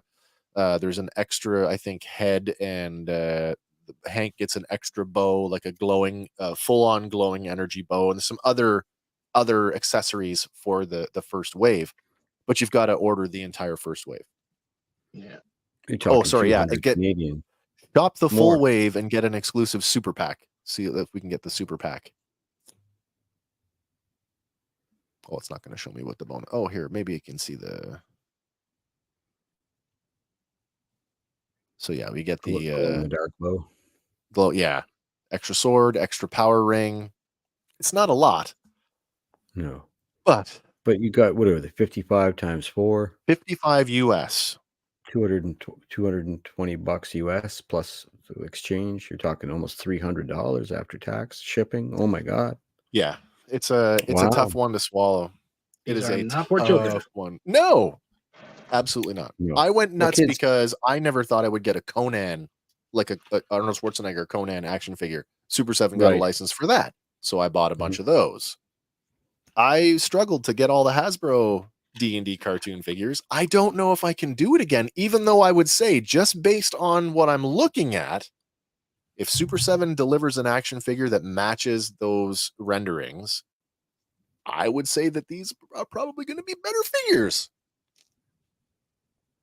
Who knows? If they do more characters from the series, I might go in on that, but I don't know. Anyway, that's my rant. Sorry. Thank you for letting me have that. Thank you for letting me have that. I'm sorry. But then that's the problem, right? Like if you don't commit right now, chances are you're not going to get that bonus pack in the after, like once they've hit shelves. No, absolutely. Like, oh my God, we've got a whole thing exclusivity going on here poison. in the chat. We've got a whole thing in the chat here right now. Let me just People are check. knowing each other there. We got Zazel. I have very few reaction figures. Space Commander loves getting the G.I. Joe ones because he's an OG Action Force fan, and he really digs the five-point articulation nature of these figures. I have Andre the Giant's 2 figures. And then we've got TJC. Get the cheers to Zazel. Zazel back at that. We got Gaz. We got Gaz coming in tonight. Thanks for hanging out, Gaz. That's awesome. And it looks like everybody's just having a great old time. Gaz says Marvel owned the rights to the D&D cartoon. CBS bought the rights to the air of the cartoon. Hasbro must have bought them back. It's this weird thing. Like, that may in fact be true. So if Hasbro owns the whole thing outright, this one just is a head scratcher because they have to be aware. Hasbro has to be aware of how badly the cartoon figures, the Hasbro ones, were in the fan community. Maybe this is like a knee-jerk reaction to that. Let's hand it over to the smaller, more niche company and let them produce a more boutique property, or a boutique product, I guess. Maybe. Yeah, I mean, all right. It's tough. They never release their numbers like they used to. You know, you don't know how many figures they produce in a line realistically anymore. It's like, or at least it's tough to dig for that, you know. Yeah. So Red saying, how well did they do? Like, I don't know. Now there were some of the Wave 2 figures. Actually, today I was in a GameStop and I saw Wave 2 figures still on the shelf. So, and I mean, they've been out for months. So, I mean, what's funny is I struggled to get them because I'm the type of guy that if I want something, I need to get it when it hits the shelf because there is no guarantee it will be there tomorrow. Well, no, that's true. So yeah, I don't know where this is going to land. Hopefully they're good. I hope that people like them. I just can't stand that price point. It's so hard. It's crazy. All right. Let's move on. What do we got next, Andy? This next one, the price point's actually not too bad. Hasbro has announced their Ghostbusters Frozen Empire figures. That's cool. So we're going to get another Ecto 1. that comes with the Slimer, which features now Ecto Stretch Tech. Slimer does or the car does? Slimer does. So what? He's like a squishy Rubber. A little bit squishy, a little bit Guess so. stretchy. But if Yeah. you go back to the 80s Ghostbuster figures, and you Yeah. remember like you would get the ones that would go on their head. Oh, yeah, Right? yeah. This is similar to that, except these stretch over the new figures. Right. Oh, So- okay. That's interesting. So it's a kind of throwback, but still going forward. Yeah, absolutely. So we've got the Ecto one with Slimer. What else we got? We've got We've also got Callie and Gary, and they each come with a different ghost. so that's mom and boyfriend. Yep. That's Paul Rudd. It is a terrible likeness, but Oh man. at the price But point, look these ones are definitely aimed to get kids playing with But I them. was gonna say, let's take a look at these for what they are. These are Are they 5 definitely. POA? It looks that way, yeah. Yeah, that's awesome. They're slightly cartoonish, but still represent the movie characters, and I'm okay with that. Yeah. I'm okay with that. And we also get Phoebe and Trevor. Phoebe and Trevor. Now the box art, unmistakable. Looks like the actors. The figures, Yeah. maybe not so much. Those Still- proton packs are pretty nice looking. Mhm. But the weird thing is I'm the good with Trevor this. figure actually comes with Slimer again, rather than a fifth ghost. Is it the exact same Slimer as the As the Ecto one, I believe it Oh, is. take a look. Do we know the price point on the figures? According to So one, I it's think this might be the $12 to Amazon $15 US range? price, but $9.99 each. $9.99 now US. that's excellent. So That's that's going to put excellent. them in the $15 range here in Canada. That's Yeah. you could buy that for your kid and not worry if they, like that's excellent. Yeah, Yeah. I would buy them the whole line. Here's the whole thing. Here Right. you go. Yeah, I'm totally with that. My only issue with the new movies is how on earth are kids lugging proton packs around? Movie physics. That's right. They now come with their own anti-gravity field. Pretty soon they'll be flying. I do like But them. I mean, and for Continuing me, on, as an adult collector, if I bought these, they would occupy, a space over there on the shelf with everything else. But yeah, they're cool. I like them. Yeah. Gas. but each of the ghosts Lightweight here, materials. each of the ghosts feature that Ecto Stretch Tech that they're coining. But Oh, sure, yeah. so you can Memory stretch foam each ghost. one over each figure. Oh, I'm cool. gonna be. I'm. I can't wait to see these hit the street and people doing it. I want to see what they look like. Yeah, hopefully they don't stretch them over anything else. Well, yeah. Slimer does look cool. Yes, he does. All right, you want to hit the next one? Yeah, let's hit the next one. All right, let's go to the next thing. Here we go. Switching back Oh, to this Super 7 for a minute. this came out earlier today as well. It did. Thundercats next wave, and again they're doing that thing. You buy the whole wave, you get that super pack. Yeah, here's and this time it comes with extra heads. Extra heads. And there it is. The one thing that I don't like in two things I don't like in action figures. I don't like Transformers that don't transform, and I don't like translucent action figures. So that Mumra is not for me. Still looks cool. He's just not for me. Yeah. Do you remember do you remember how much screen time did Child Lion-O actually get? I don't recall. Did Yeah. it get like was so it even little a that I full, don't recall. full episode? I mean, certainly issue 1 of the Star imprint comic book. He was a kid in that for a couple of pages anyway. Mhm. Yeah. Yeah. I mean, just there's only don't so know. many. It's not the biggest cast to plumb for multiple figures, though. Like you can That's stretch true. it a little. That's true. But they've been doing good. I mean, we've got a translucent bad guy and a young version of the main good guy. We're running out of figures. Yeah.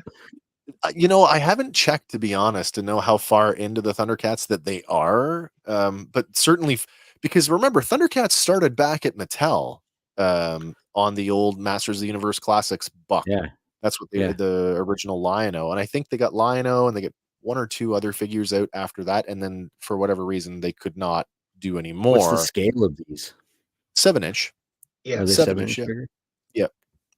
So Mumra would be like 8-9 inches there, or I want Around to there, say yeah. that, yeah, I don't think he's quite that big. It's just Lino is child Lino, so he's that much Yeah, I smaller. I know. think Yeah. he's pretty close to your average, right around 7 inches, to be honest.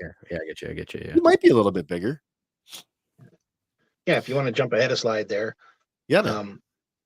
So, Ooh. you know, young Lionel, he comes with his accessories, couple heads, couple swords, hands. Doesn't look too bad. You know what? I But don't again- not like it. It's just Thundercats for me. I mean, I have a few. You know where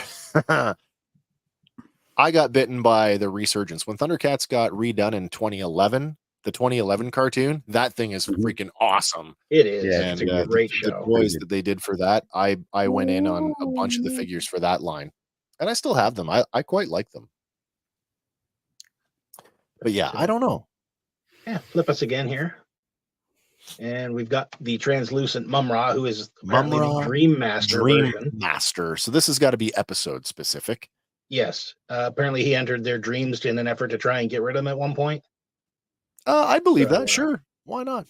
Yeah. Remember, Lionel is the only hero from your childhood that needed to phone the rest of the team to come and rescue him every episode, right? That's why he got the signal. Yeah, right. And are these at that like $55 price point? Or They are will be. Yeah, they will be as Yeah, well. Lionel, Snarfy, and Quick Pick are at the 55. But unfortunately, Mumra will be clocking in at 75. Oh, because he's a Deluxe. bigger deluxe. Yeah, he might there be you bigger go. than 7 Go inches. Then, figure. yeah.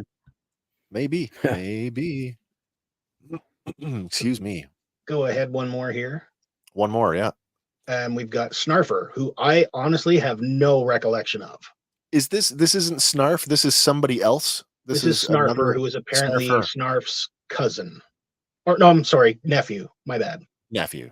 So it's the Snarf head just reused on it's Snarf. Yeah, it's another. Yeah.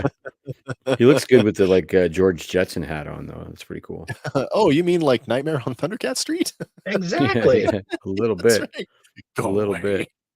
bit. But I mean, look at all the extra accessories, Hasbro. I Yeah. know. But again, I mean, where are we at Get now? with I bought Black Series figures today. Where are we at? We're at 30 $33 with an edge $33, guard. $33.29 With an Canadian edge guard, dollars though. for, yeah, and that's a standard release. Oh yeah, with an edge card. But I mean, Yeah. does anybody shop at GameStop without an edge card? They better You not. will be soon. Oh, I'm I trying know, to as hit they platinum. reap their loyalty. I'm trying to hit platinum. Do it fast, man, because the loyalty program to is make money. changing this year. Yeah. Is it? But we do Yeah, have one they're more doing away. Thundercat here. Oh yeah, he's not really a cat. He's like a Yeah. I'm not What is sure about that, this one. His name's Quick It Pick. looks like a cricket. And yeah. I have no recollection of this guy either. No. I don't either. It's been a while since I've watched the series, and I've got the whole thing on DVD. Man, I got to rewatch this. But yeah, you buy all four, you get the bonus pack, and Yeah, buy the whole wave right now and get the pack. Okay. 4 meager heads. Yeah. For only $300. All right. The next one, I saw this today, and I was like, "This is pretty cool." this is neat. This next one. This comes out of left field. NECA doing a line of again 6-inch figures based on the classic Ben Cooper Halloween costumes. Yeah. Dope. What's funny is that it doesn't stray too far from them, as most of them are Universal Monsters, which they already have a license for anyway. So that's Yeah. cool. But like these, for kids who are, or grown-ups, I guess, who are doing like action figure photography and stuff. Yeah. You can finally have kids running down the street for a Oh, Halloween scenario. seriously? Yeah, that's amazing. Absolutely. Because like Wonder what the each scale of is. them comes with either a pumpkin or a trick-or-treat bag. Says they're going to be roughly 6-inch scale, standing approximately 6 inches tall. So they're Oh, going to be yeah, some they're tall little. kids. They Oh, are. They're going to okay. be some tall kids. But if you use some forced perspective, you could probably pull it off. Yeah, for I sure. definitely had that Frankenstein costume when I was a kid at some point. I was The looking checker- at them the thinking the I might have been checkerboard that skeleton reminds me of once for. something. Yeah. I've definitely seen the devil. I've seen Yeah, that I've seen the devil devil in mask the before, neighborhood. for Yeah. sure. Yeah, but I did do a lot of Um, LSD in the 80s. the amount of I'm just looking at these, and it's like the way that the vinyl, because these are supposed to be representative of the vinyl costumes that we all wore. They Yeah. have about the same amount of mobility as the ones we Yeah, wore. yeah. None of them ever had a crotch by the end of the night. I mean, or I was wearing No, like they're all just a tore shirt. right out. Yeah. Right, exactly. What's cool, I did some reading about the Ben Cooper company, and when they finally went out, they were bought by Rubies. So Rubies must have their stamp of approval on this for them to be doing this. But it's super Very cool. Mhm. Rubies, or Ben Cooper, I should say. Ben Cooper also did a bunch. They did Masters of the Universe. They did Star Wars costumes. I wonder if that opens up. I mean, could they backdoor it and do? Could we get this like a Star Wars version of this? Maybe. I don't know if That'd be Hasbro cool. would probably try and put a stop to that, but who knows? I You had a never know. green Spider-Man when I was a kid. I know that. Really? Green knockoff. Oh yeah, green. I was super disappointed when they brought that home. It's okay that it's not screen accurate. Yeah, really. Yeah, but these ones here, they'll be shipping in May of 2024, so not too long to wait for them. And exclusively at specialty retailers, like That's funny that they say that shipping to specialty retailers, but I mean, what is Toys R Us considered a specialty retailer in Canada, because they're it's carrying strictly NECA? toys. Yeah. Yeah, Well, I they mean, have it's that booth behind the the they have that behind the counter. Yeah, section the thing behind up, the yeah. counter. Yeah. Yeah, the you can't touch it section of Toys R Us. You have to pay for it here. You can't go to the regular register with the please. That's right. Yeah. Yeah. But I got news for them. If you hold it above your head and walk through that gate, it doesn't. That's right. It doesn't go buzzer. off. That's right. It's just like taking books out of the library. Hack your security. Happy Halloween. But that does bring us to our next thing. Oh my gosh. Wait a second here. Wait, is It's it time. time? Is it time? Oh my God. Time to fire up the machine. Oh, wow. Loading lexicon. Generating responses.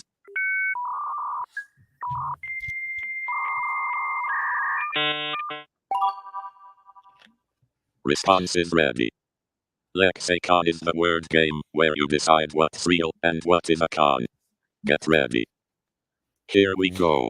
All right, it is time for this week's edition of Lexicon, the word game where I present you with a completely nonsensical sounding word that is absolutely real, and I give you 3 definitions with which you must select the correct one. However, if I've done my job correctly, I will have pulled off the con, and you will not guess it correctly. Would you like to know what this week's word is? What do you got? Mhm. All right, this week our funny word is Brannigan. Brannigan.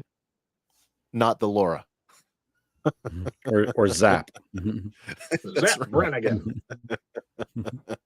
Leela. All right, here we go. Oh yeah, Gaz. I like that. Gaz, would you like to play a game? I worked really hard to get the robot voice. Oh, I hope it translates well wherever you're watching. All right, so option number 1, definition number 1, if you so choose, you have A 1920s American slang term for drinking spree.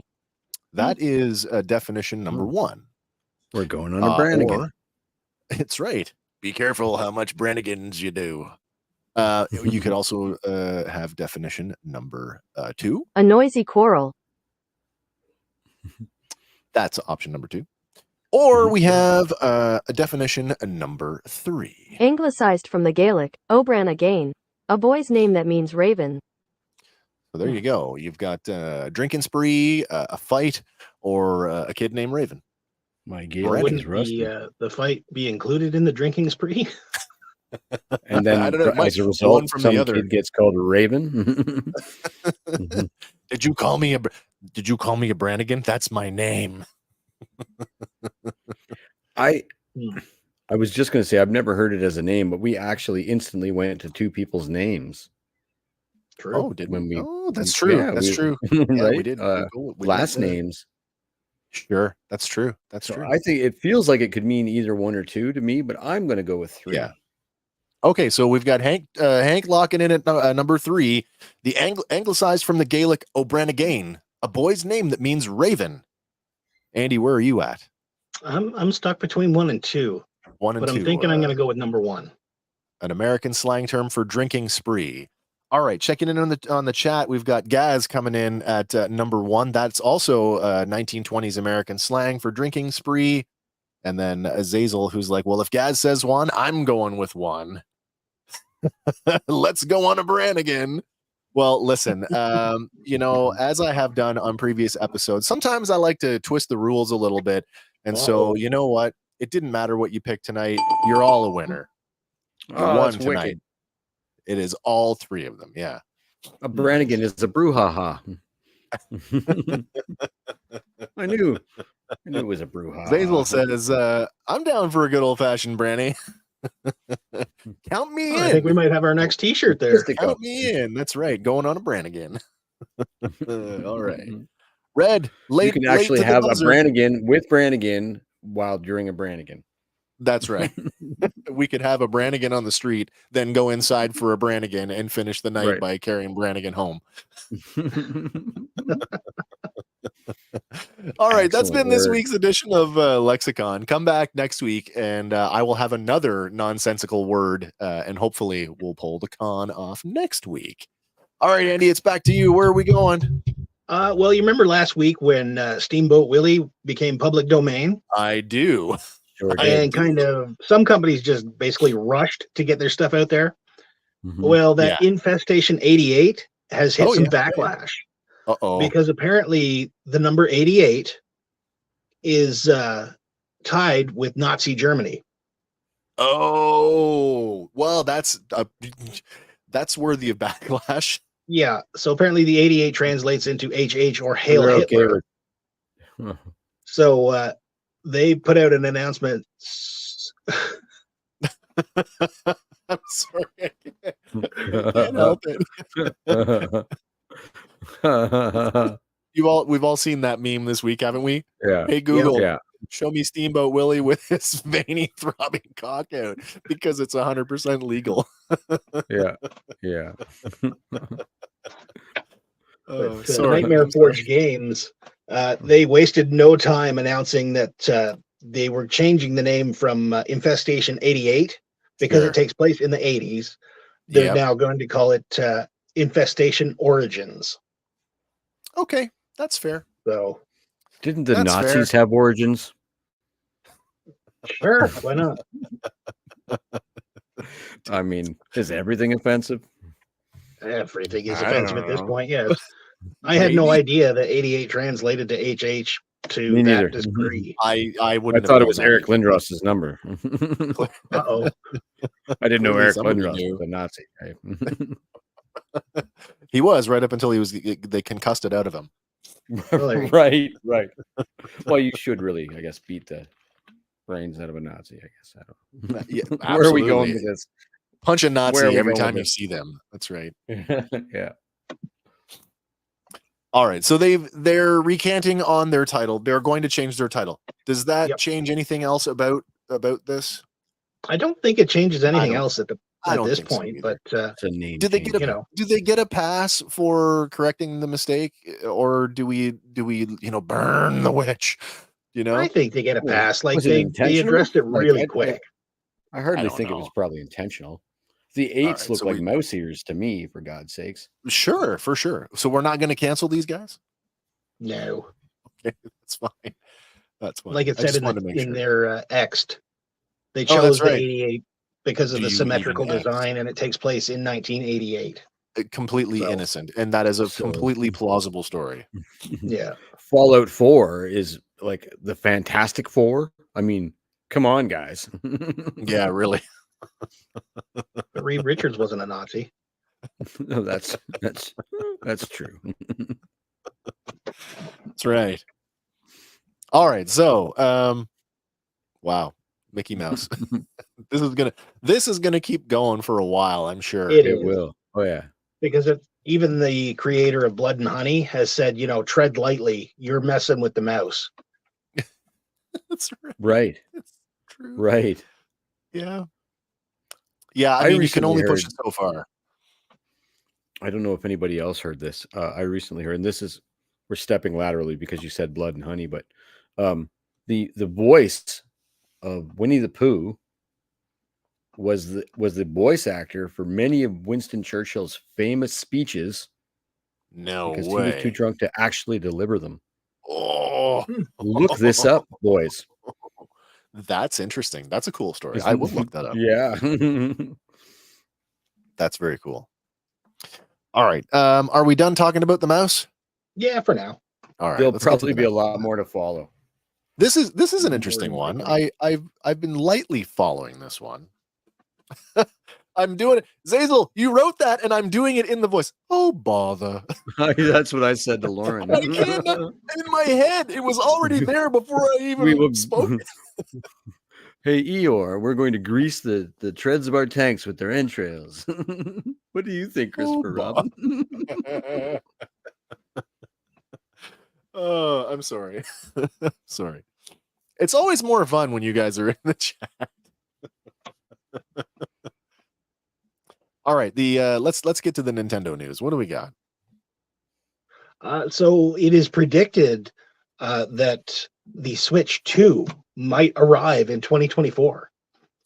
Switch 2. Now, this came up the other day. Again, IGN reported that the likelihood is that this will not be a new platform. It'll be an iteration of the existing Switch. Yeah. And I'm hearing Whether a that much, happens or not. much lower price point, yeah? Yeah. Similar Well, I to like mean, when they did the we go DS from and then the our. 3DS. I was thinking, like, you know, when they life cycle this stuff, right? I mean consoles. You know, look at your large consoles, Xbox, PlayStation. You go from the full size format to the slim or to the smaller form factor, Sure. right? Is that kind of what we're going to be seeing here? They've Like, already done that with the Switch. There's the they've Switch already. Lite that I came didn't out a couple realize years that. ago. I didn't. I mean, I'm sorry. they're already pretty slim too. Like it's like, where do you cut corners with something like that? Like the Xbox with the 5, or sorry, not the Xbox, the PlayStation with the 5 went the opposite direction. I need a pickup truck to store it on my shelf. Apparently, have you seen the new one? The new The 5? new one, the 5 Slim, yeah. Oh, I have not. Oh, let me see if I can- The 5 I have here is like, it is prominent. yeah. So Very let me large see if I can console. find some. Here's Switch to this what? is a weird looking. Here's a weird looking. Oh, that's the digital. Where is it? What color is the swatch? The Swatch. Is this? Oh, maybe it's not out yet. Have they not? I'm not sure if that's what I'm. Let me see if I can share this. There, let's look at that. Like, is that the existing one right now with the drive slot on it? Yeah. Is that just Yes, disc based and digital? Yeah. Oh well, Yes. then I guess I don't know what I'm talking about. I thought that that they had already released the Slim. But honestly, the picture there does it. I mean, the controller is meaty, but that picture does it a disservice. It is I want to turn my camera to it. It's a monster. Yeah. I've got a Series X in my den, and that thing is literally a black brick. It's just a brick. Yeah. I went through a few PlayStation. Xbox. I can't remember what model it was. I went through like 3 in 6 months, and then I decided to jump ship. And I still have a functioning 3 and a 4, although I'm rocking my 5 now. Both my 3 and my 4 function perfectly. I have an Xbox One that I tricked out with expansion, a major expansion. There's a pretty hefty laptop memory hard drive in there, but everything I want to play is new gen, and it just wouldn't run on it. So it's that planned obsolescence thing that gets you if you're a video gamer. So what do you do? And I waited backwards compatible, so it's really tempting. Yeah, to jump right. forward, right? I waited we're what, almost halfway through the life cycle of the Series X, and I just bought one at the end, the last quarter of 2023. I'm sorry. The chat is just They're having a killing good me. old time, man. I love it. That's a skit if I ever saw one. That's got to be on the Swatch. Bring back the watch games and call it the Nintendo Swatch. I need to get a Swatch. Switch to what? The Switch is a great system. It just needs better hardware. Ah, that's true. That is true. That's I mean, a skit if I ever new saw Zelda one. game is killer. Branny after party. Now it's a I'm up branny. for a good old branny. It's got now it's already colloquial. I'm overdue for a good branny. Not even 10 minutes old, and the word is colloquial already. I love We're in it. it. We're going Brannon. It's a branny with the fanny. Wait, that's it. We're having the fannies in February, the February 6th, by the way, just to remind everybody, we're going to be doing the best of the best 2023, where we are taking a poll. Brandies. We're taking a poll on all of our social media. We want to know your picks for the best of the best in 2023. There are several categories there. We want all your comments. Tell us what your top 3 choices for all of the categories there. Then come back on February 6th for Tuesday Night Random Fandom when we run through what I was calling the fannies, which may be now the brannies. So good. It will be if these guys show up. Fantastic. All right. Sorry, getting back to the Nintendo Switch. Yeah. An iteration. We don't know when they're going to show it off yet, but yeah. Some hints are saying that at the February Direct thing, they might actually bring it out. Oh, that's cool. I haven't been a Nintendo fan probably since the what was it, the GameCube, and the only reason I was a fan then is because I could still play Rogue Squadron on it. But honestly, Nintendo has always been a more family friendly platform, and I'm not a hardcore gamer by any means, but just the titles that I want to play just aren't on Nintendo. No, They just aren't. I have emulators for Super NES and the original NES, and so I have 1,000 Nintendo games I never touch anyway. Right. So, well, but about the Switch, when you get the online thing, there is a plus package, and you can get built-in emulators for the NES, the Super NES, the 64, the Game Boy Advanced, and I don't know if GameCube is on there yet, but there is like a crazy library to play. Wait, so that you're talking an emulator for the Switch? It's available from the online e-store in Nintendo. This is from Nintendo. Okay, so are we talking just first-party Nintendo games then? Because so. I would not be able to play Rogue Squadron. No, that's true.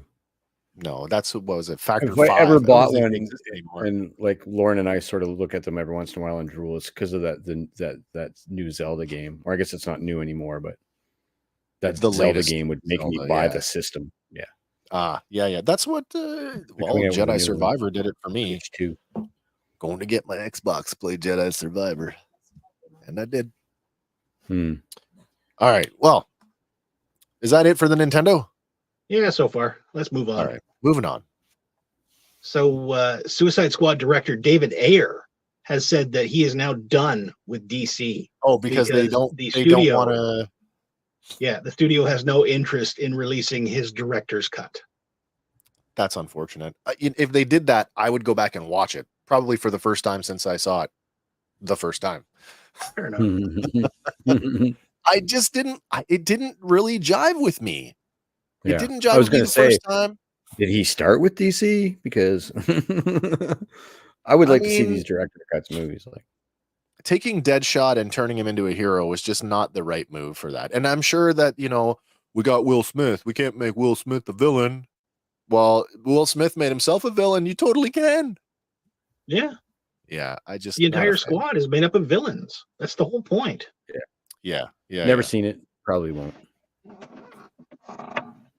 You never saw the original, like the theatrical cut?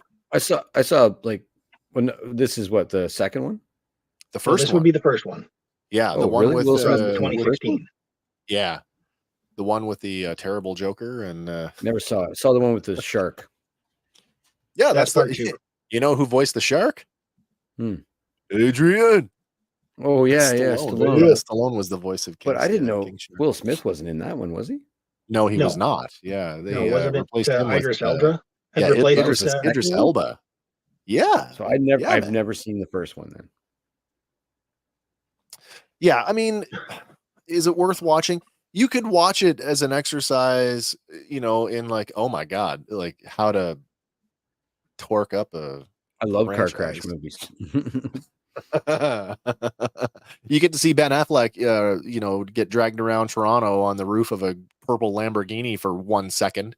Yeah. Oh, I've seen the clips of that actually. Yeah. It's Because, such a small part Jared of the movie, Leto's but it was Joker's in it for like 30 seconds. Right? such a huge part of the marketing, and just wasn't really part of the movie.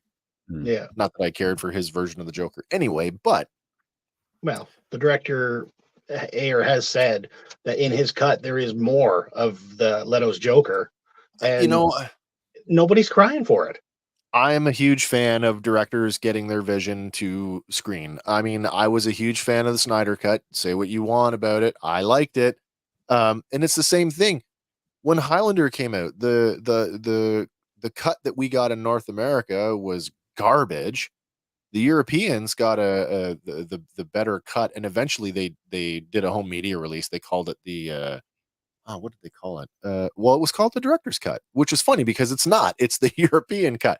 My point being, director's cut, I would go back and watch it again just to see the differences. I have 5 versions of Blade Runner. Of Blade Runner, yes. That's right. Which one's your favorite?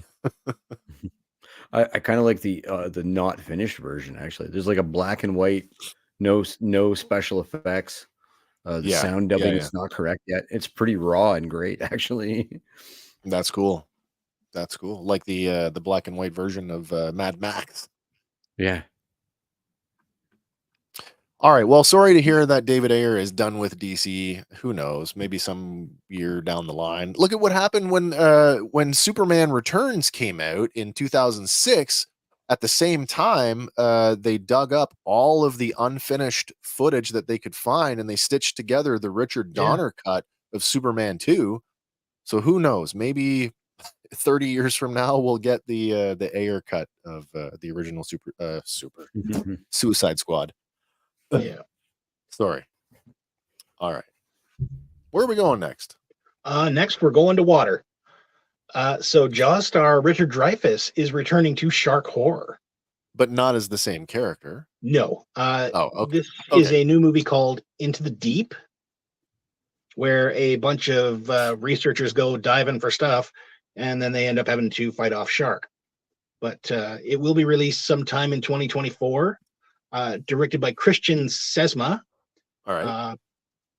Written by Josh Ridgway and Chad Law.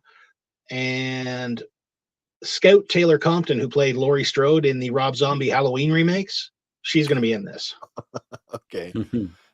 Is this one of those movies that a guy like Richard Dreyfuss makes because he needs a job? Maybe. I don't know. I want to see him in more. I'm trying to think of the last movie I saw him in. Yeah. Mr. Holland's Opus. Krippendorf's Tribe. Oh my God. That's going way back. Yeah. I honestly can't remember the last thing I saw him in. No. What about Bob? I have a problem with, I guess it's not a Jaws remake. I just have a problem with going anywhere even near Jaws because it's a perfect movie. Yeah, it is. That is my number one film of all time. The perfect movie. Yeah. Gaz says, wasn't he in that Piranha movie a few years ago? Got killed in the beginning. Oops, spoilers. Yeah. I was thinking the same thing. He's going to be Sam Jackson in that Deep Blue Sea movie. Oh my God. Into the Deep. Oh yeah, Deep Blue. Yeah. Just there for like, oh, it's that guy from the other shark. Oh, he's dead. It's like what they did. I mean, back when Steven Seagal could still put butts in seats, what they did to him. Turns out Kurt Russell's the star of this movie. That's right. Steven Seagal just went out the airlock. What the hell? Got on an airplane 3 minutes into it. That's right. Oliver Platt, what? He was on all the posters in all the trailers. That's right. I remember He that was one of marketed the that first times movie I felt like single-handedly. I had been hoodwinked. That's right. Good thing I Sorry. liked Escape from New York. That's right. Well, Yeah. Richard Dreyfuss coming back to Shark Horror. I don't know how I feel about that. I guess It's I've not seen it. He's got to get up there. let's find true. out. But it hasn't been revealed what character he's going to be playing in the film, so could be a bit. They're using the alien tagline too. No one can hear you scream underwater. Richard Dreyfuss, age 76. Well, he's not as far as I think. He's not even I don't Harrison know. Ford yet. He hasn't hit Anthony Hopkins level where he's just lending No. his voice to roles now. Mind you, he was still. Did we all see Rebel Moon yet? Not yet. Oh, did you see Rebel Moon, Hank? I On have, Netflix? yeah. I need more Jimmy. Give me some more Jimmy. Jimmy's Hope pretty part awesome. 2 we get more Jimmy. Yeah, absolutely. I mean, I was like you. I was kind of moderately entertained, and then I watched The Creator, and I was like, "Oh, that's how you do sci-fi." That's sci-fi. Yeah.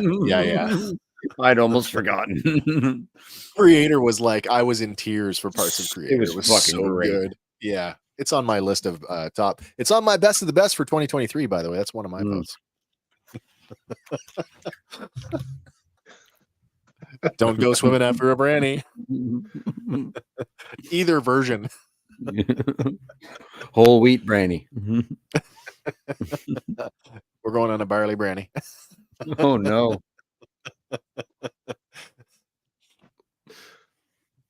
All right. So the next one, I don't know if you want to skip this next one because you have actually covered it twice so far. What? Do I get to Oh, rant wow. again?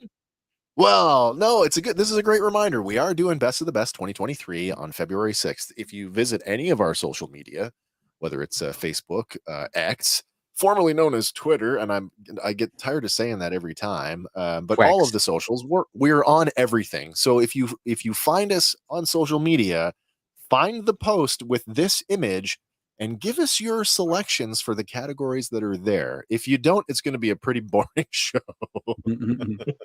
It's just be the My three top of us. 3 is this. Well, why does my top 3 look like your top 3? Oh, I don't know, because we all watch the same stuff. Oh, there's more there. There's movies, there's TV, there's actors, actresses. We want to know about your favorite toys. We want to know about your favorite music for soundtrack. the year. It's like the Oscars, Please. but better. It's like the Oscars with the brandy. Nobody I don't gets think we're going to slapped. slap each other. Yeah. I will not be keeping anybody's name out of my mouth. I will No, say that's whatever right. I want. Best slap, Will Smith. That's right. I thought about adding that to the categories too. Best headline, best newsworthy thing. Got to make for a good pre-award show. Remembering all the stupid news from the year. All right. Yeah. So that is best of the best. It is coming up. It'll be in February. Sorry, I know it's a little bit late by the time you get to February. Who's thinking about 2023? But I'm away on vacation later this month, and so there was no other time to do it. We were not better prepared for this. I am sorry. All right, moving on. Oh, Yeah. I am so excited So for this. premiering February 27th on Disney Plus, Shogun from FX is going to be there. This is Based a on remake. James Clavell's novel Yeah. set in Japan in 1600. I read that you novel guys- way too young. So I mean, I don't have. I have it Way in here too somewhere. young. It's a beast. It's a 2-volume beast. I've got it in hardcover. Oh yeah. I acquired it from my parents, who bought it when it was first written. Have you seen the mini? You've all seen the miniseries with Richard Chamberlain. Richard Chamberlain. Richard Absolutely. Chamberlain and John Loved Rhys Davies are in it. John Yep. Rhys Davies, by the way, one of his best performances. That's not solo as the Spanish. I haven't seen the it in Spanish modern captain. times. It's something I should rewatch, but I remember loving that crap when I was a kid. I got Sure. it. I found it at a flea market on DVD, and I'm like, I don't care what it costs. I am buying.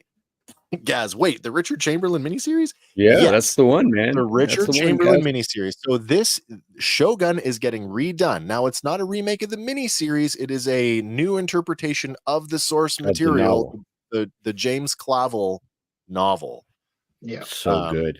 So good. good. I'm gonna go I re-rate it can't- right now. Oh, it's so it's good. it is loosely based on actual history. Like It's historical fiction. For sure, it's historical fiction. Yeah. I mean, Toranaga is supposed to be oh my god, the Shogun of the time. Oh my god. I can't even think of the guy's name. Anyway, it is loosely based on Zazel. Just when I think I'm done with Disney Plus, I get sucked back in again. No doubt. Yeah. No doubt. Yeah. And Disney Plus for international. It's Disney Plus for international. So all you guys in the Southern Hemisphere, that's probably your gateway as well, because we don't get FX here in Canada. So I will be watching this. Oh man. But if you want to go check out the trailer and see what you're getting into, it is available in our show notes. Wait, there's a trailer? There is a trailer, and it looks how did I miss that? Awesome. How did I miss that? Okay. All the trailers are linked in our show notes tonight. Okay. As they are always. All right. Sorry, where am I? I got to catch up here. That's all good. We're getting close to the end. Are we? So if people wanted to call in on the WhatsApp, now's probably absolutely. a good time. We can't cover all the entertainment news every week. If there's a headline that caught your attention that we didn't talk about tonight that you want to have your say on, I mean, you can hit us up in the live chat, or you can call us on WhatsApp and you can be part of the show. All right, where are we going here? Oh, I just saw this today. This is awful. Stephanie Tyler Jones has written a letter to the Spider-Man community, basically saying, leave her alone. She's just a human. She has been subject to harassment online at her work, and people come on. Yeah, there is no excuse for stalking, anybody, let alone somebody that you are obsessing over because their appearance in a video game. And that's the whole thing. They're obsessing over that video game appearance, right? Oh, yeah. And there's not disconnecting the performance from the person. Right. Yeah, I mean, if you can't separate, acting from a human being, there's a problem. Yeah. So she wrote. Do we have the letter? I don't know if we have the letter. There's a quote here. Bottom line is, I came into work this morning and immediately felt unsafe and uncomfortable hearing these voicemails. Left voicemails.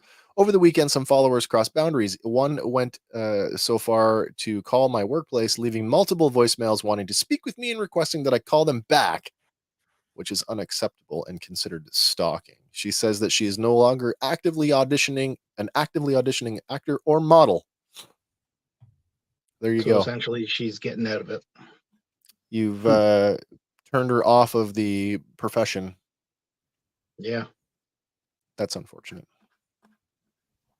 All right, it wouldn't be a fandom power show if we didn't talk about something from the galaxy far, far away. So let's get to this one. This one just dropped earlier today. So the Mandalorian and Grogu are going to be hitting the big screen. Directed by Jon Favreau, produced by Favreau, Kathleen Kennedy, and Dave Filoni. The Mandalorian and Grogu will go into production this year in 2024. So while I was thinking about this at first, I was super excited because who doesn't want who that's a fan of that doesn't want to see that? And then it occurred to me, how are we going to screenshot a film that we just saw in the theaters and then do a review series? That's how can we review this on a 2-hour movie? So I feel like Disney is trying to shoot us in the foot personally here. Today's episode, the first 5 minutes of the Mandalorian. First 5 minutes, yeah. There's a podcast that does that, and a bunch of them do it. They do movie title by the minute 1, and then they just talk about the 1 minute of film. Oh wow, that's kind of neat. We could do something like that. I am excited about this, and I do know that they want to try to put the butts back in the seats, and I know that all three of us will see this 10 times in the theater, because how else are we going to have be able to review it properly? Andy and I will. But I do sit there and I go, how the heck am I going to screen cap that? I'm going to have to use Disney Plus's that's right. Media package now. That's right.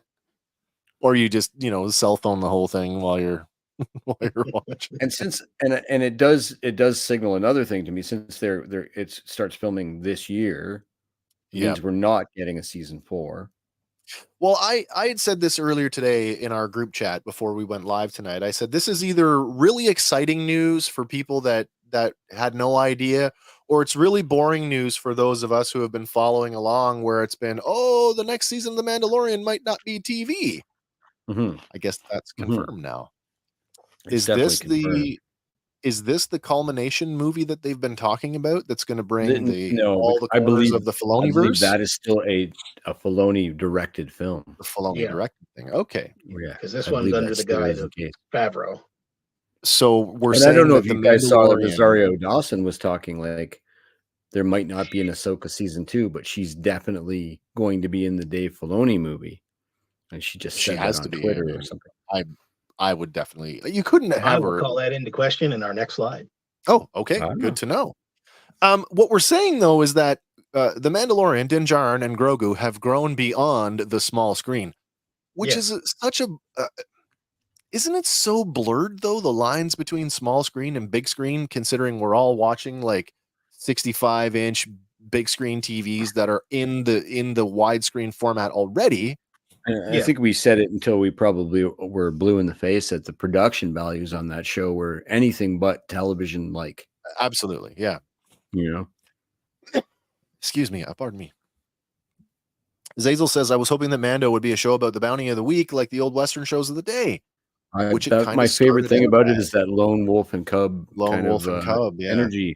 I was so like that iris out in season 3 was my like, yes, we're returning to the roots of this show, which were my favorite. I love all that stuff, but having Grogu come back to the Mandalorian and having the Mandalorian seemingly settle down with his adopted son gives room for him to get back to that stuff if he wants to. Well, him going into the bar there with Trapper. He's like signed a contract saying, throw me some work. Absolutely. So now we're going to be legal bounty hunters. I guess we call them what do we call them? Privateers? Bail bondsmen, yeah. Bail bondsmen for the New Republic. Oh, that's funny. That's funny. But yeah, I've always said it. I'll say it again. New Star Wars is better than no Star Wars. So, oh man, I will give it a chance. Be there in line probably 12 hours before it opens, so I can be the first through the gates, and I'll nerd the crap out of it. And like I said, I'll probably watch that 10 times in the theater to get that the way that we watch the show. Yeah, I know there's some days when I've come in watching the episode 10, 12 times. You got to burn that into your brain. Right. Memorized. All right, Andy, blow the roof off. Well, Ahsoka has been renewed for season 2. Oh, maybe she was misdirecting. Well, I don't think she was at the time, but definitely good news. Yeah, this is also just today announced. Lucasfilm reveals that Dave Filoni is working on second season of Ahsoka, as well as his theatrical film. So he's got both projects on the go right now. Is this an image? Is this a Lucasfilm image, Andy? I think this is just a cobbled together one from one of the news outlets. I was gonna say it's a nice composition with her standing in front of the cliff face. Yeah. with the was that the brother? That's the brother there, yeah. Yeah. And you could see the father's hand, but it's the hand of the father, in the scene. You have the son behind her. Interesting composition. Yeah. We really liked, if you didn't know, we like Star Wars, but we really liked Ahsoka. We loved the series. In fact, we've got a multi-part review series on it. It's Fandom Power presents the Ahsoka Fano show. You can check that out. As a whole bunch of lead up. Yeah, all of our lead up stuff. It's our longest review series to date. But we really like the series. Glad to see that it's going to get a season 2. I'm gonna bring it up again because we're here now. Sorry, guys, I popped smoke and they're landing on my position. Nice. We know we're not done with the Balin Skull character, so recasting at this point is almost a foregone conclusion. What do we think?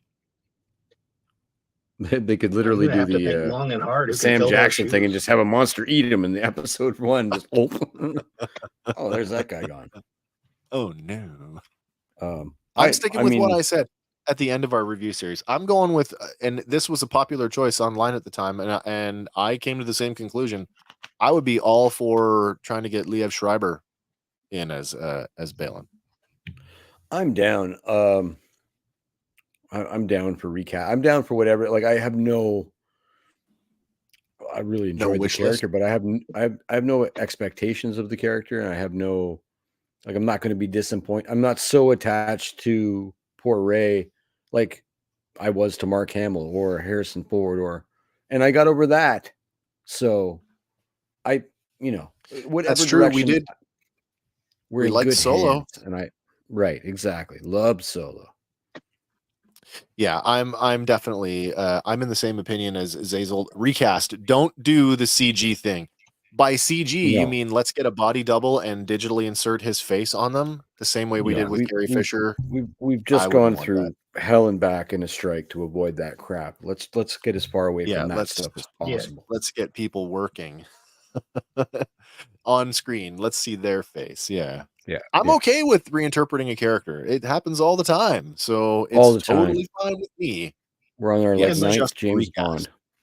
You've That's got right. the entire first season for whoever takes up the role. Like you can go and learn it.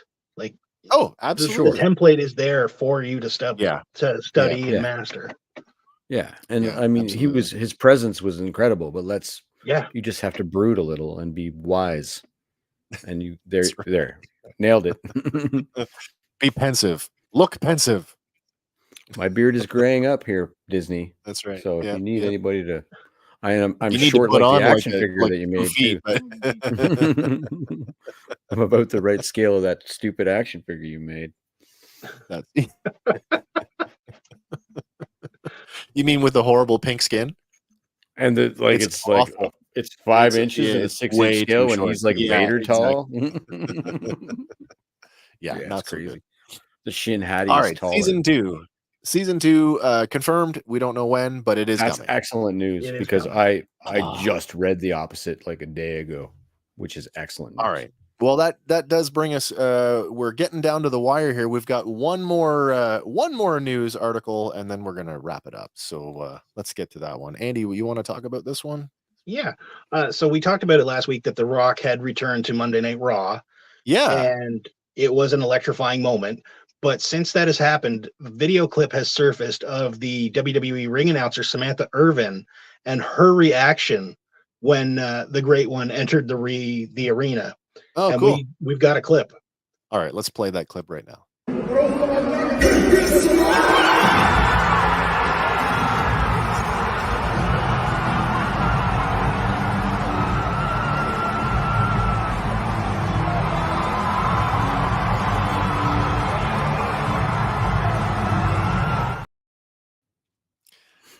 Wow.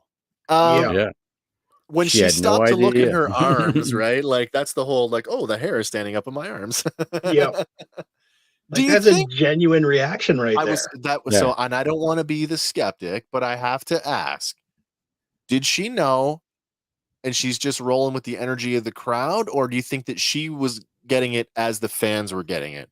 I think she was getting it as the fans were getting it. That's cool. She's either the most incredible actress I've seen in a long time, or she was definitely unaware there because that was super genuine.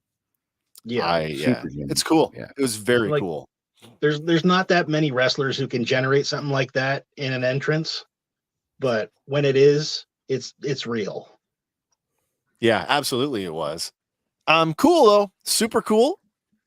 She looks familiar to me. Has she done anything else, other TV work or other acting work?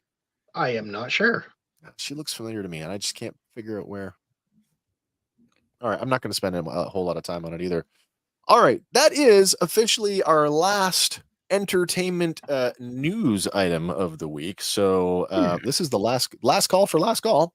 As we turn over our weekly segment, now you know he's out there in the aisles. He's hunting for you and I, so we can save a few dollars with this week's toy hunting tip at Dollarama. Okay, so first up we have Minecraft Legends figures. they're getting sold for $5 at Dollarama, but they can retail anywhere from $16 to $26.99 online or at Walmart. That's cool. And But I for don't think kids it's who as are fans cool of as the this, next stuff. these are great little figures. They've got good playability, good little action features. My son saw them and it was just like fell in love with them. Oh, that's cool then. I'm So- a little shocked at the other one though. The other one, I haven't seen it myself, so I can't 100% confirm it. But a guy in a toy group did point out that he had found these two in Montreal, the Terraclaw Skeletor and the Flying Fist He-Man. I find it funny that the first two Origins figures that the guy finds are like one of the last two from the vintage line. Yeah. They're like in the waning days of Masters of the Universe. And like, oh wow, it's poetic that they're turning up in the dollar store for $5. That's awesome.